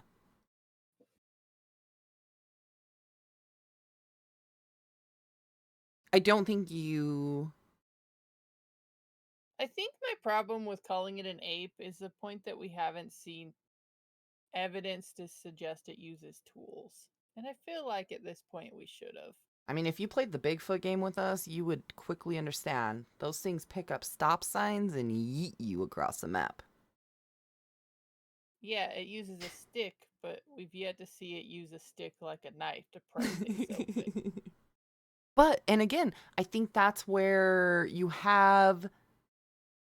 cannot conduct scientific based research because you don't have something physical. So this isn't like you're camped out in a blind observing Bigfoot in their natural environment because we haven't figured out what that entails.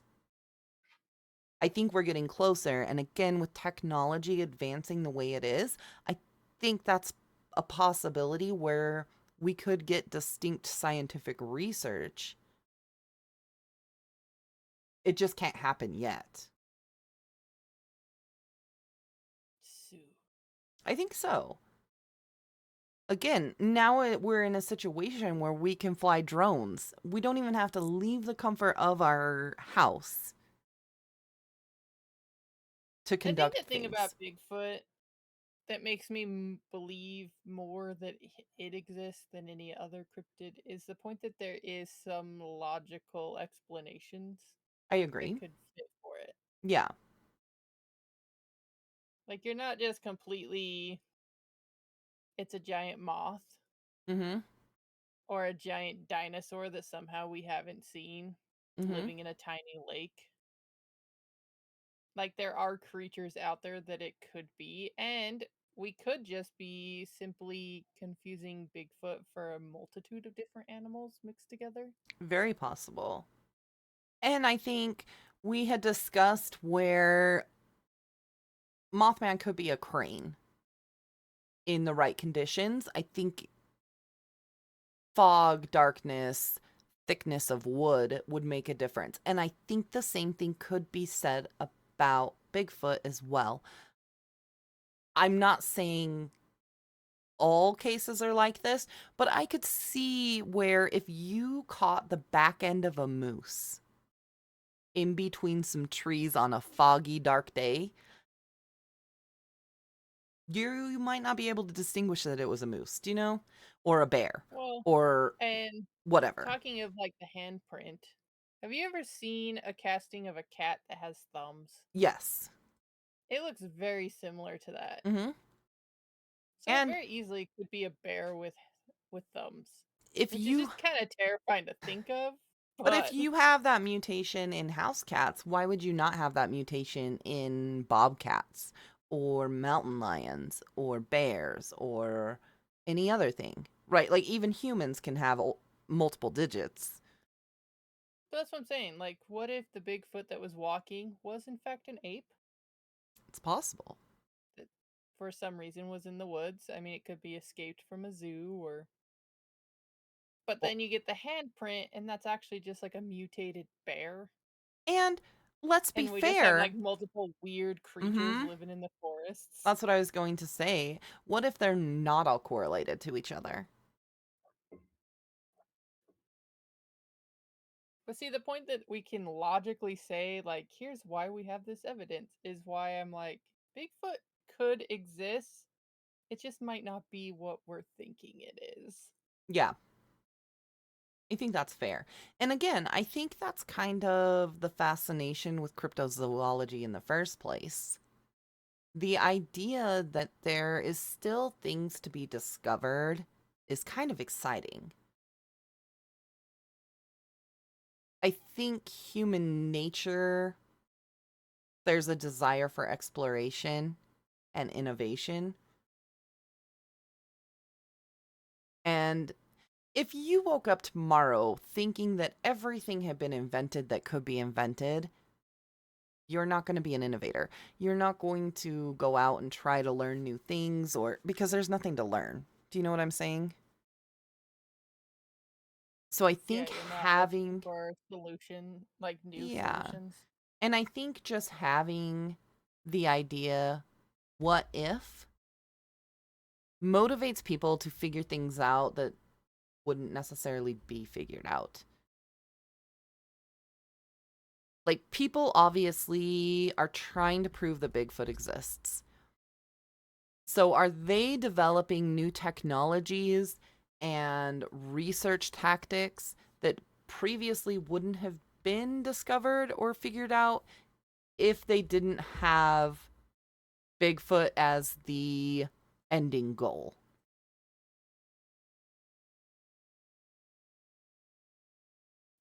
No, no. Is that the answer you wanted? Well, I think it's kind of the same thing when you're trying to prove ghosts, right? Yeah, that we got like the EMF, EMF. yeah. Or just audio recording in general, where they can now isolate certain frequencies. Would that have been developed? I mean, I'm sure it would have eventually, don't get me wrong. But I think there is some driving force behind let's figure out how we can isolate higher frequencies to satisfy this goal of proving that ghosts exists. And I think the same thing happens with cryptids in general. I think it pushes innovation and research. Maybe not 100%, but I do think there is some push from the cryptozoology side trying to figure things out. I kind of wonder if this is what happens when you have a society that was based around like religion where you're like everything is answered because God or the gods caused this to happen, like Mm-hmm. the sun rising from Chariot. Yeah. And now your brain's trying to rationalize it because it's got science, and so you're like, How we can have to we? prove that cryptoids exist because my brain still wants some mystery. Yeah. And again, Bigfoot has become a cultural impact. I don't think anyone can say otherwise. I think Bigfoot is probably the most recognizable cryptid. If you were to poll people and be like, what cryptids do you know? Bigfoot would have to be in the top 3 in my brain. Like, you can make a reference to Bigfoot and everybody knows what you're talking about. Jerky. Right. We talked about that, about like Jack Link's Jerky Company has a big Sasquatch campaign that they run. There's Sasquatch soap. I mean, Harry and adverti- Henderson? yeah, advertising, movies, just popular culture in general. Oh, we vibing? I could get behind some vibing. I like that you take a break in the middle for your juice box. Yeah, you have to. You have to stay hydrated when you're vibing.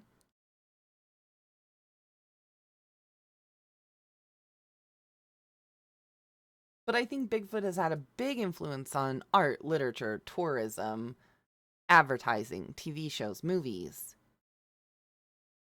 And again, if you disprove Bigfoot, certain tourism activities are going to tank. Like if you had a probability of seeing Bigfoot at an Airbnb in Oregon, for some people, that would be a driving factor to go to that Airbnb. It's ghosts. I think cryptids have a huge impact on tourism. Oh, they do. They're myths and legends in local areas that have been exaggerated to the point that people expect to see it Yeah. and think that it's real. It's just a matter of, is it real? And at this point, I don't think that you can say definitively one way or the other. I don't know if we ever will, because I don't think they want to. I don't think they want to, but I think eventually technology and research will come up with a solution to prove or disprove certain things. I don't think that's outside the realm of possibility. Yeah, I'm just saying, like, if they can disprove it, I think they're going to word it in a way where you can still believe Right. just for tourism. I could see that. I don't think they're ever going to 100% disprove it, even if they can. Well, and it kind of comes down to also if Bigfoot were caught and made into an attraction, that cash cow would be short lived because once the novelty of seeing it wore down, or like you would definitely have a situation where somebody would leak those photos, videos, whatever, right? Like I'm saying traveling sideshow, for instance, where you pay a ticket to get in and see it, but you know somebody's going to leak it. In today's society, that's just a thing. So then you don't have to pay to go see it. So that cash cow would be so short lived because once the novelty of seeing it had worn off, there's no need for it anymore. It's kind of like I enjoy going to the zoo and seeing the lions and the elephants, whatever. But now that I've seen them, eh, like I don't You only go necessarily, back when you have kids. yeah, like it's not something where I'm like, I need to go to the zoo every week to see the red pandas. Like I love the red pandas, but I've seen them before. So maybe that's just me. But I think, hello, White Wolf. I like that emote a lot. I also think that folklore in general, originally folklore was set up to teach lessons or prevent things from happening. And Or to explain bad things that yeah, happen. so I think it comes down to the village scenario where we tell them that there's monsters in the woods so they don't leave. And I think that idea of folklore really doesn't serve a purpose in today's society. I can tell my kid that a monster lives under their bed, but the chances of her Googling that to figure out if I'm full of shit, way higher. You know what I'm saying? Your daughter doesn't take you at face value. Right. Like your grandpa tells you a story and you're like, sure, grandpa, sure. You didn't believe that they use those thick ass boat mooring ropes to catch squirrels? Right. And now, because of the internet being a prevalent research thing, I think it's harder to drum up these folklore perspectives. Like, we're not coming up with new folklore. I disagree, but we aren't calling it folklore. No. But I'm saying, okay, when I'm referring to folklore, I'm talking about a story with a purpose, right? Like, Bigfoot exists because we don't want our village to go into the woods because they will get murdered by Native Americans because we're fighting this war, right? Like, there's a reason why these stories happen. And in today's society, I don't feel like, I will give you, we do have urban legend style stuff like Slenderman or Blair Witch, like these kinds of things. And we are developing those stories, right? Like Slenderman started out as a creepypasta on 4chan. But now you've got people that wholeheartedly believe Slenderman is an actual deal. So I'm not saying that mythology in general isn't being created, but I don't think we're creating stories for the purpose of teaching morals or preventing our village from leaving. Do you know what I'm saying? Aesop fables. You're saying we don't have those. Right. Like even fairy tales have Yeah, and morality attached to them. our generation just uses the stories that already existed. Right. Like I don't think new folklore is being created. Urban legends, yes. And mythology, yes. But I don't think we're creating stories of morals or lessons or like that's just not happening. Preventative things. Right. Because again, it everything that you get fed in today's society, I feel like you automatically attach a sense of suspicion. I don't necessarily believe you. Like you, I mean, I don't that's know. not nice. No, but it's true. Not you personally, but I'm saying if somebody, like if you saw a news report and they were like, oh, we just found a mermaid on the beach, instantaneously your brain is going to be like, right, sure we did.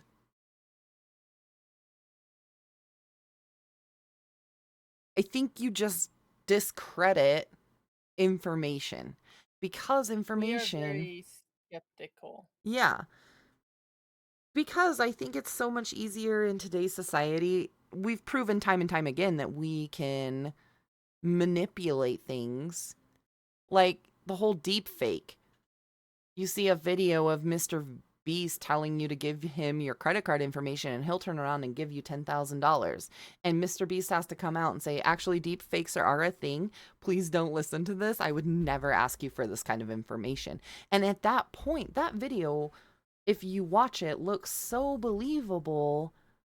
But again, there's still skepticism. And I think because it's so easy to manipulate things, I have a hard time believing new evidence, I guess. Right? Like if John posts on Twitter that he got a new video of Bigfoot, I'm already skeptic of it. Versus the 1967 film where I feel like the amount of effort it would take to fake that, I'm not saying that they wouldn't.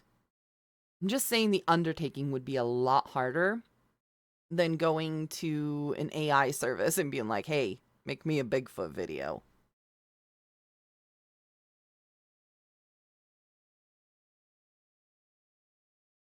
Like, how many people take selfies with filters? Well, that and how many Bigfoot costumes are out there Mm-hmm. now versus having to make your own. And costuming in 2023 is vastly different than costuming in 1967. Like, we've seen movie effects. They're impressive. The things that people can do with prosthetics and makeup, amazing. If you had no budget and you could make yourself look like Bigfoot, I'm sure you could find somebody to make you look like Bigfoot.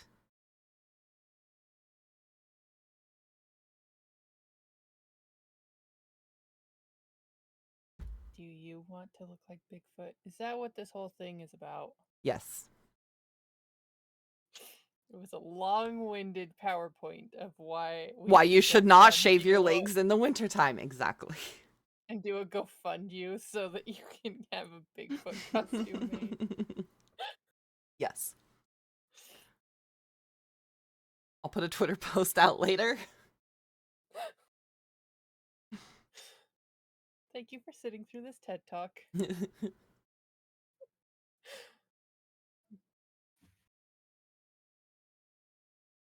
So I'm going to say, let's go.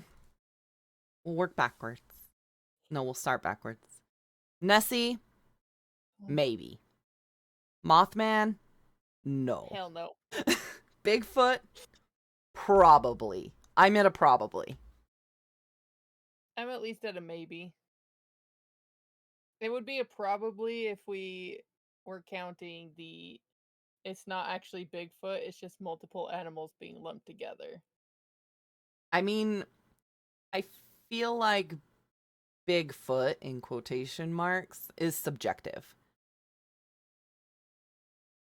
Yeah, but I'm saying it's a maybe for it being a single animal. It's a probability of if we could say it's multiple animals being lumped together. I think that's fair. Just because I have a hard time thinking that there is one that is both a bear and an ape. I just don't see those species actually reproducing together. Right. But again, And I there's think lots of Bigfoot, theories here as far as undiscovered species, yeah. interdimensional being. Is it an I just ultra think terrestrial situation? if the evidence we have is all one creature, he would have to be an ape bear I think that's from fair. our knowledge. Yeah. Again, I think if we kind of look at ancient alien theories, as far as like they kind of believe dragons probably weren't dragons, they were spaceships, but because they didn't have that technology to compare it to, they explained it to the best of their ability. And I think that's kind of what the Bigfoot situation is. If it is an undiscovered species, are we just saying it's ape because that's what we know? Like, that's the closest thing we can describe it as?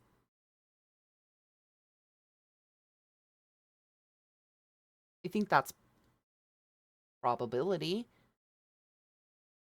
What were they called? Were they called sloth bears that were like the dinosaurs around here? Oh, like the giant sloths? Yeah, And they one kind of of look those. like bears with mange. Yeah, yeah, and long nails, Yeah. and kind of ape-like, like they were like Yeah. they roll their shoulders like an ape does Mm-hmm. when they're And on they their have like fours, prehensile tails and and posable thumbs. they did walk on two legs Mm-hmm. sometimes, like their Yeah. hips were designed for that. Yep. So if one of those, if we're like on the same line as Nessie, that Nessie is Prehistoric. evolved slightly, but not enough that Yeah. they're still kind of prehistoric. If we kind of are on that same line, then it is theoretically possible that a sloth bear survived and evolved enough to walk more upright. Well, and I think theoretically it's safe to say the whole Or Bigfoot Pangea could be a dinosaur, is what I'm saying. or the whole Pangea situation where you've got tribes of humanoid species traveling to different parts of the land. I think it's safe to say that us and another Homo sapien type being. Do you know what I'm saying? You're saying a different ape Yeah, but more evolved in humanoid. a different. Mhm. Well, no, no, I'm saying evolved in a different path than evolving into humans like us. Yeah, like what if we split right there and half of us went Bigfoot and half of us went human? Oh yeah, you should send that to me. That would be good. We'll have a quiz on all of this at the end of the I'm just series. I just like the idea that all cryptoids are just dinosaurs. I can get behind this. That's fair. Just like how dragons are dinosaurs. It's possible.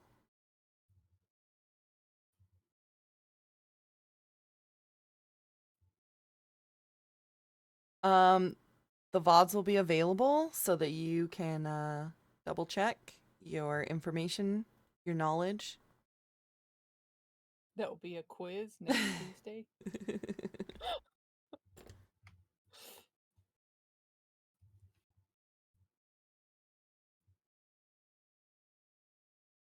Only the highest marks.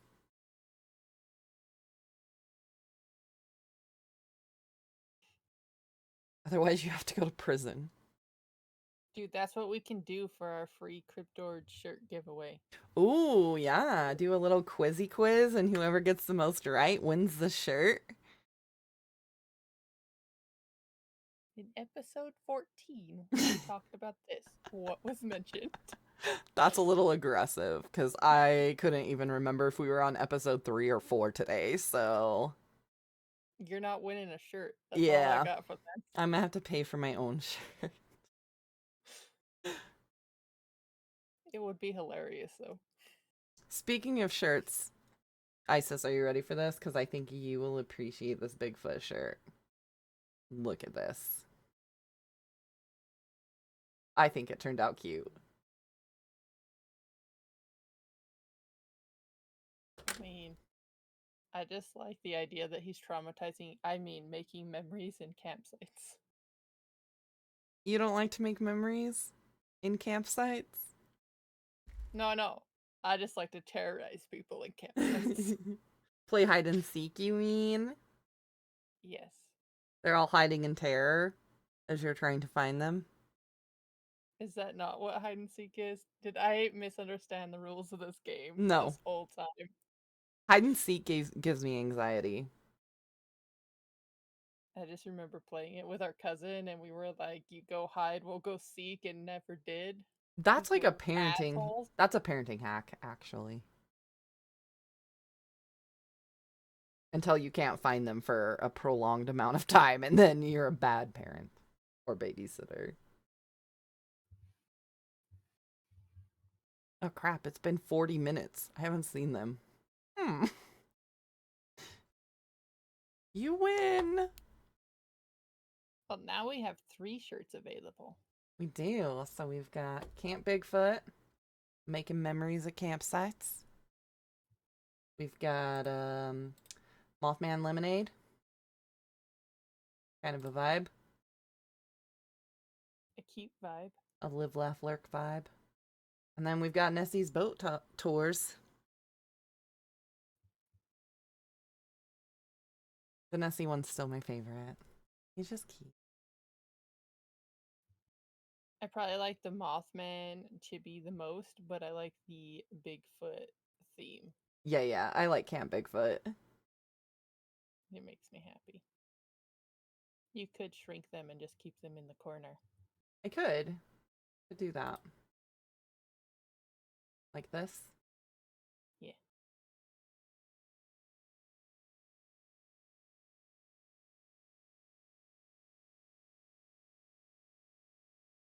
I have to make them all the same or it will bother me later. You say as they're all different sizes right now. I'm working on it. Have some patience. It's hard. That's still not right.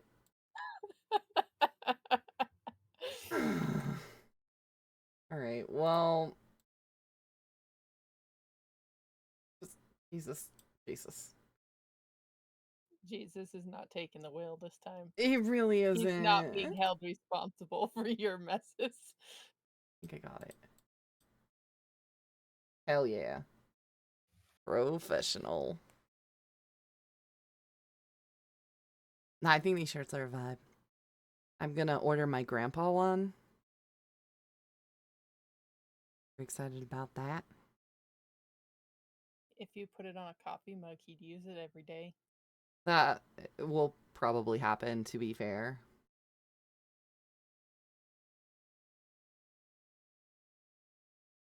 It Sometimes would make you smile every time you went out to his house and he made coffee. in his Camp Bigfoot. Yeah. I would have to redesign the logo a little bit. Not logo, but just graphic in general. So it would fit properly and not look all crazy. Just put Camp Bigfoot sideways on the Yeah, side of it. I think I can make it happen.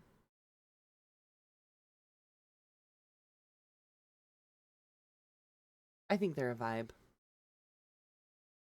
But then I feel like Mothman needs to be on a tumbler.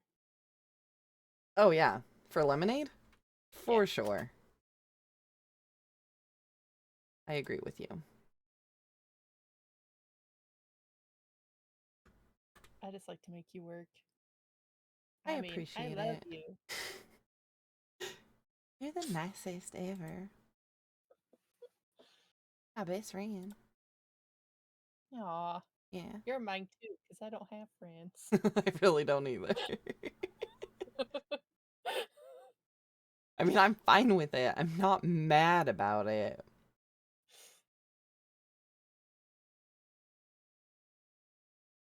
Let me add Camp Bigfoot to Your to-do list. no to my shirt. So I have collections. So like here's the link for the cryptid collection. I like to keep them all together. It just Smart. makes it easier.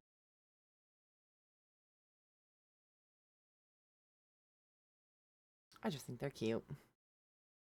So unlike Mothman, we actually had 2 hours to actually talk about something.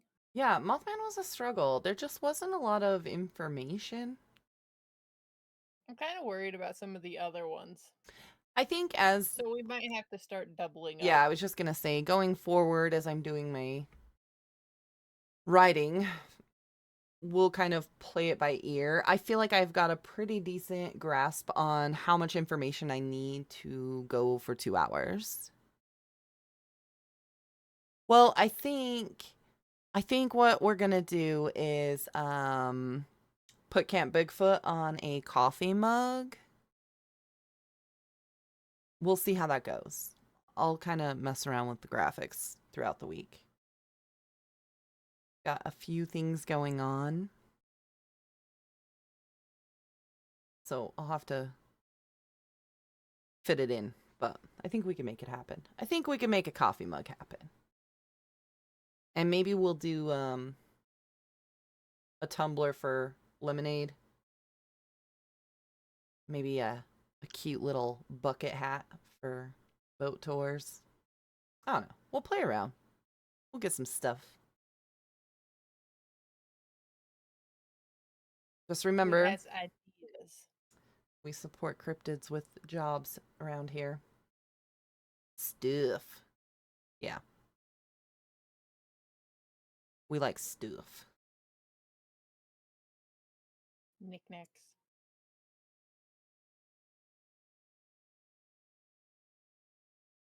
I know he left. He cut class early, so he's not going to do great on his test. Somebody should probably let him know that there's going to be a test.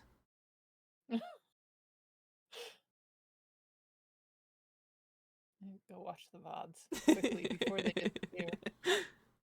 They'll Take be notes. available for 2 weeks. At that point, they will be hidden. Take good notes or get a note buddy. A 3-hour tour. Oh, no, no, no. Since you cut class early, there's going to be a test. Whoever gets the highest score on their test wins a free t-shirt. So start taking some notes.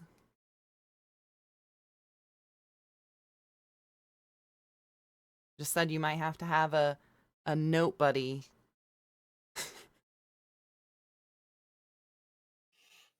You guys can divide and conquer. Never mind. Never mind what? Need to reboot?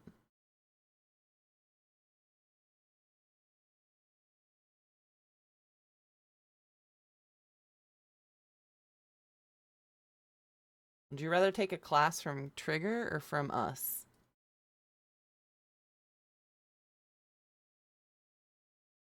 Trigger can teach class later this week. Why does everybody want to shoot me today? Because you told him he had to God. teach. He does teach. He taught this morning in real life. You're making him have to adult.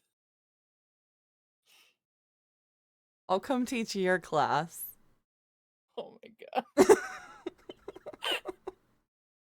That's a bad idea. Don't take the bait.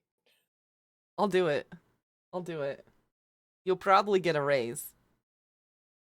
Or fired. Probably a raise, though.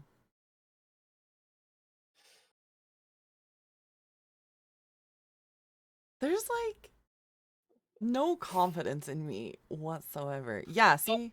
My class is Confidence more in of a you? vibe. You can have fries. I can make that happen. Oh, we have confidence in you. It's just not confidence that you'll stick to the curriculum. Oh, I It's 100% won't. confidence that I you'll will make your own. I will need an outline. And a buddy that will tell her get back on the outline. Yeah. Cuz I got super distracted a lot about That's what I'm tacos. here for. You're welcome. Yeah. Though I am seriously debating if I Want text tacos? and say, "Can I go buy tacos today? Can I spend money?" Would recommend. Oh, we could have a fry talk while we're at it. Yeah. I do miss fry attacks. Idaho things.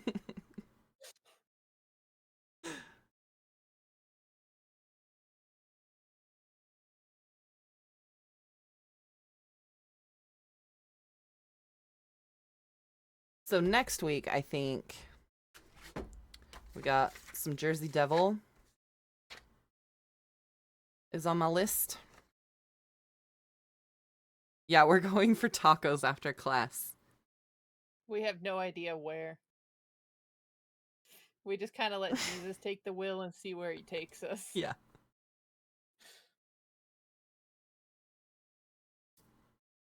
I think Jersey Devil next, or we could go down the path of the Wendigo. I could go either I'm way. kind of I'm kind of wondering if we do Chupacabra and Jersey Devil together because I don't know how much info we have on either. Yeah, I think that will be the plan, but as we get going, we'll see if it Yeah, I could be warrants wrong. two episodes or not. I'm not sure. I could be wrong. There could be plenty of info, Yeah. but And I've got a few other ones that we can touch on. Wendigo, I think we have enough just because there's so many things that kind of tie into the Wendigo. Are you like fake flipping me off or giving me the chef's kiss? Because I feel like it could go either way. Yeah, I think the Wendigo would be fun. We're asking for donations. That could be Oh, like the yeah. Are you morbid asking for side. money? I just think this bitch. This bitch.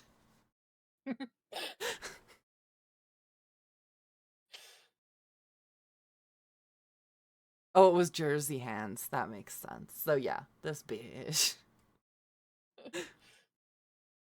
I think the Jersey Devil will be cool, but I'm with you. I think it might be too new of a cryptid. Like, too modern. So that was the issue we had with Mothman, was there wasn't a ton of information before Yeah, the there's not a lot of 60s. sightings. Yeah. And not a ton of, like, I think when you think of like Nessie, right? There's the Loch Ness exploration. That happened recently. Well, not just that, but like they have a whole organization. So there's a ton of information and statistics based around that. And same with Bigfoot. You've got the Bigfoot expedition and whatever, where people can call in and they can collectively keep this data. Mothman doesn't have that. Well, and like you said, both Bigfoot and Nessie have had sightings clear back to the 1800s, Well, even before that, like or at Nessie least, and their and the stones, the history Pictish. Yeah. or history that's rooted back to Mm-hmm. at least then. Same with the Wendigo. Like the Wendigo has history. Yeah. So Wendigo might be its own episode. I Yeah, think we'll have enough that one. information for that. We can Also, sprinkle in a couple other cryptoids that are similar, this is a but cryptid question. Cryptid, do you think that the Wendigo and the Skinwalker should be talked about at the same time?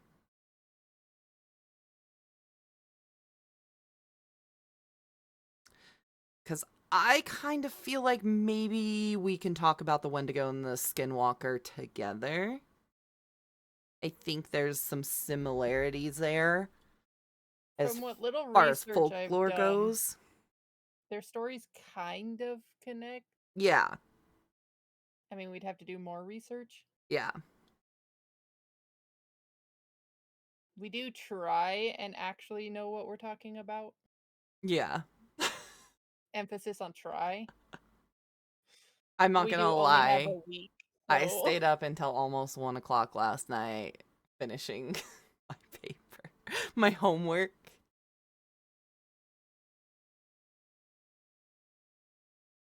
Yeah, see, that's kind of where I lean too, that they're kind of the same thing as far as like Yeti and Bigfoot. yeah, I Like, think they have like a similar origin and then it yeah, like branches on mm-hmm, how they're made. yeah.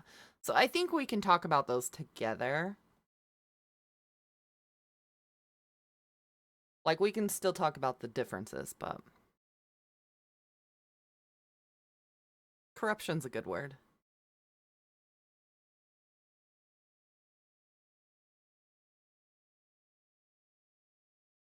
I feel like one is like what was their actual folklore versus what outside influences turned it into. Ooh, that's a good take.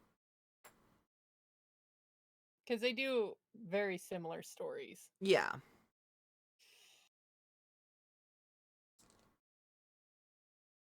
But we will do a poll, probably on Discord, Oh, yeah, we can do that. to see if it's the Jersey Devil slash Chupacabra or Wendigo for next week.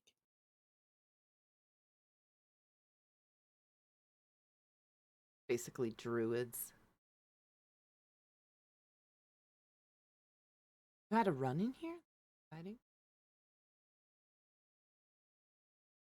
Looks like we're gonna have to have an interview now.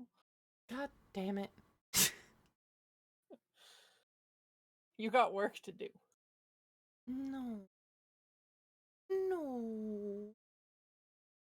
My job is to read through the draft after you've made it and tell you did good. 100%. Like, I've been wasting away doing all this work by myself. I don't know what to do. It's awful. I hate it here. And you're like, you got Here, that have a gold done star. or You could have a gold star, and you were all excited for it. I like I gold did stars. 5 this morning. I know. So I think we'll plan on doing either Wendigo Skinwalker or Jersey Devil Chupacabra, and then whichever one we don't do next week, we'll pick up the following week, and then Halloween week we're gonna go urban legend style, and we're gonna talk about Slenderman and Blair Witch and Bloody Mary and those kinds of things. If you have something you And want SPC. researched. Yeah, I think we'll try to touch on the SPC, but it will definitely not be a deep dive. You know Bloody Mary? We're going to try to get to the history of Bloody Mary. See what we can figure out. Kind of cool. Yeah. And the back rooms. I do want to talk about the back rooms. I feel like the Halloween episode's just gonna be like a scratch the surface on a bunch of things. Yeah. Yeah. No deep If diving. if there's enough to have a full episode, we will do that after Halloween. Yeah. Because I think the SPC, at least, I know we could go for days on that. So I think we'll do basics. And then we can deep dive into it later if everyone wants that. I think Might that's throw fair. some ghost hunting in there. Ooh, yeah, let's throw some ghost hunting.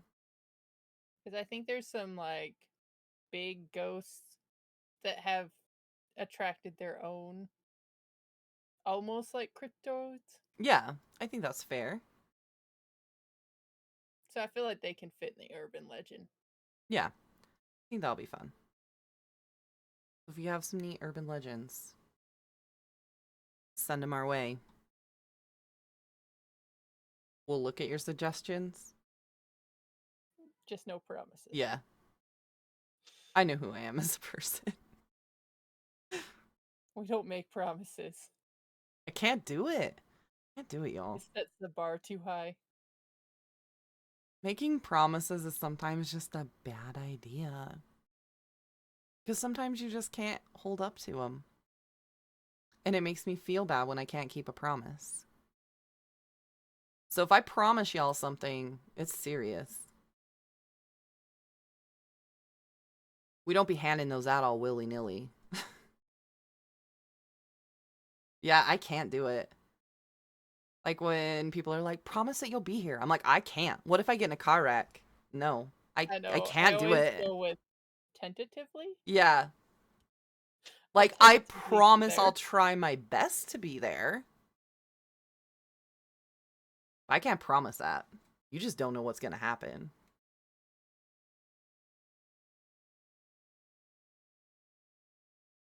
So tentatively, we will be back next Tuesday at 10. Yes. Yeah, see, some people just lie. I can't do it. I take it seriously too. I feel the Yes. same way about saying things like, I love you. Yeah. Yeah, if I tell you I I love don't you, I think mean it. like great grandma would be like, I love you, and I'm like, okay, bye, see you next week. Same. I mean, I Yeah. care about you. Yep. Like I do not make promises and I do not say I love you. Just yeah, cuz it seems disingenuous. I I tolerate your like you presence. somewhat. Yeah. You cool, I guess. You've almost reached the level of acquaintance. You could maybe be a 21. It might Oh, hurt it people. definitely does. Yeah, but if you know who you're talking to, like Isa said, our whole family's that way. So it's almost weird when somebody breaks that, right? If I called you up, Fox, and said, I just want you to know that I love you, you'd be like, why? Yeah, are you going to the hospital? Yeah, like, is something wrong? Or, like, I know that you love me, but we just don't But in do the that. same sense, if like mom's boyfriend was like, I love you guys, we'd be like, Sure. back off. Yeah. Back off. I don't know what's up with you, but back off. It's coming on too strong. Yeah. I don't know. You can date our mom. That does not mean you get hugs. Yep. Yeah, where's the drugs? I mean, that's kind of my go to when I talk to people anyway. When they say some off base shit. Are you on drugs? Have you been kidnapped? Are you okay? Blink twice if you need assistance. I can see it now. I'm just gonna be like calling you. I love you, Kiwi. And you'll be like, calling the cops now. Yep. Keep your phone on. Yep. They That's only need that's a our ping. safety word now. Love. Love is the safety word. If I give you a hug, I'm being taken against my will. Okay, fun fact though, I think it's important that everybody has a way to tell somebody that they need help without telling somebody they need help. I think that's just like a good survival tactic. We just make eye contact. Like if Katie told me she got the dishes done, I would just assume that she was probably at home with a stranger who was trying to kill her.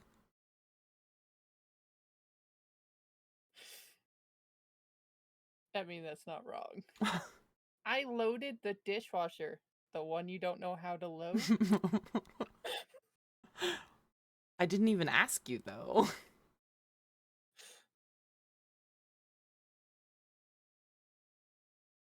Suspicious. All right. Where do we want to go? What do we want to see? I got some Dead by Daylight. I got some Destiny. I mean, I like Death by Daylight, but I'm special. I'm not opposed to some Dead by Daylight.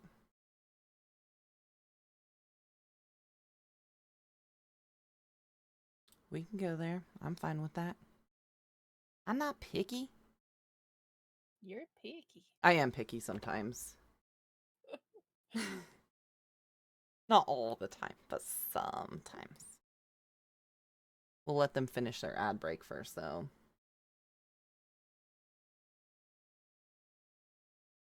Ooh, and we might be back this afternoon for some spookies. I think on your channel. Yeah. I think My that's the channel plan. next week because Alan Wake 2. Yep, Alan Wake 2 next week on Fox's channel. So we gotta be over He's there been dead harassing. for a while. You got 3 hours in Dead by Daylight? I got 0. Yeah, I don't even own it. I just like to watch it. I like to watch certain people too. It's entertaining sometimes. Some things are just not a vibe. I don't have enough friends to play it. I keep trying to tell Fox that they should come play Bigfoot with us. I would love to, but I'm not spending $40 on it. We'll take we'll do a GoFundMe for you. We'll raise you some Thanks. funds. Yeah. Yeah.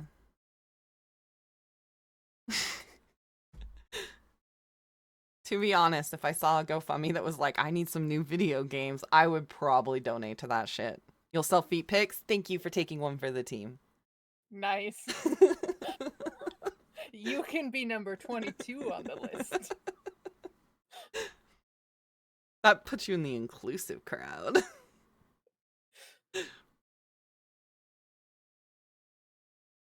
You're just a step away from making the list. You need some raw honey to pour on them. Raw honey's fucking expensive. Depends on where you live. Can we do a chain GoFundMe? I need honey for my friend's feet pics.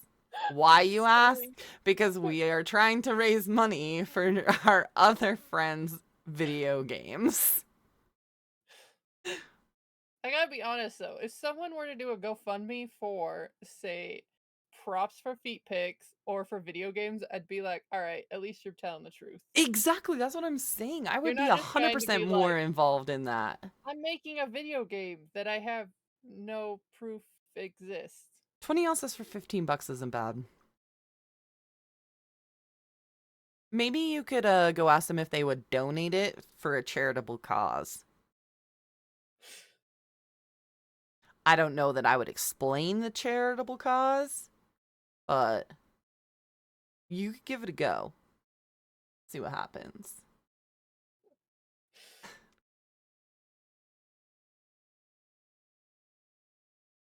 All right. We'll keep you all posted. Spooky game this afternoon, hopefully. I got a few things I gotta do, but if I get them done in time, we're good to go.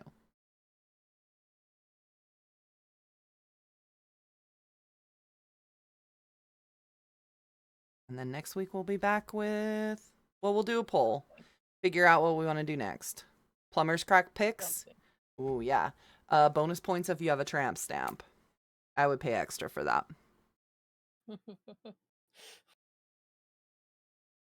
Only funny one though. Yeah, it can't be serious. If it looks hot and sexy, it can't be in the runnings. Yep. Puns only. All I can think of is insert coin here.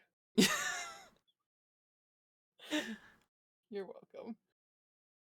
But then you would. So win-win. You're making money. That's all that matters. All right. We'll put a poll up in the Discord. If you're not in there and you want an invite, let me know. Otherwise, there's a link somewhere in my About Us information. Put a poll up, figure out what we're going to do next week, and then send your urban legend stories or something you're interested in. We'll figure it out.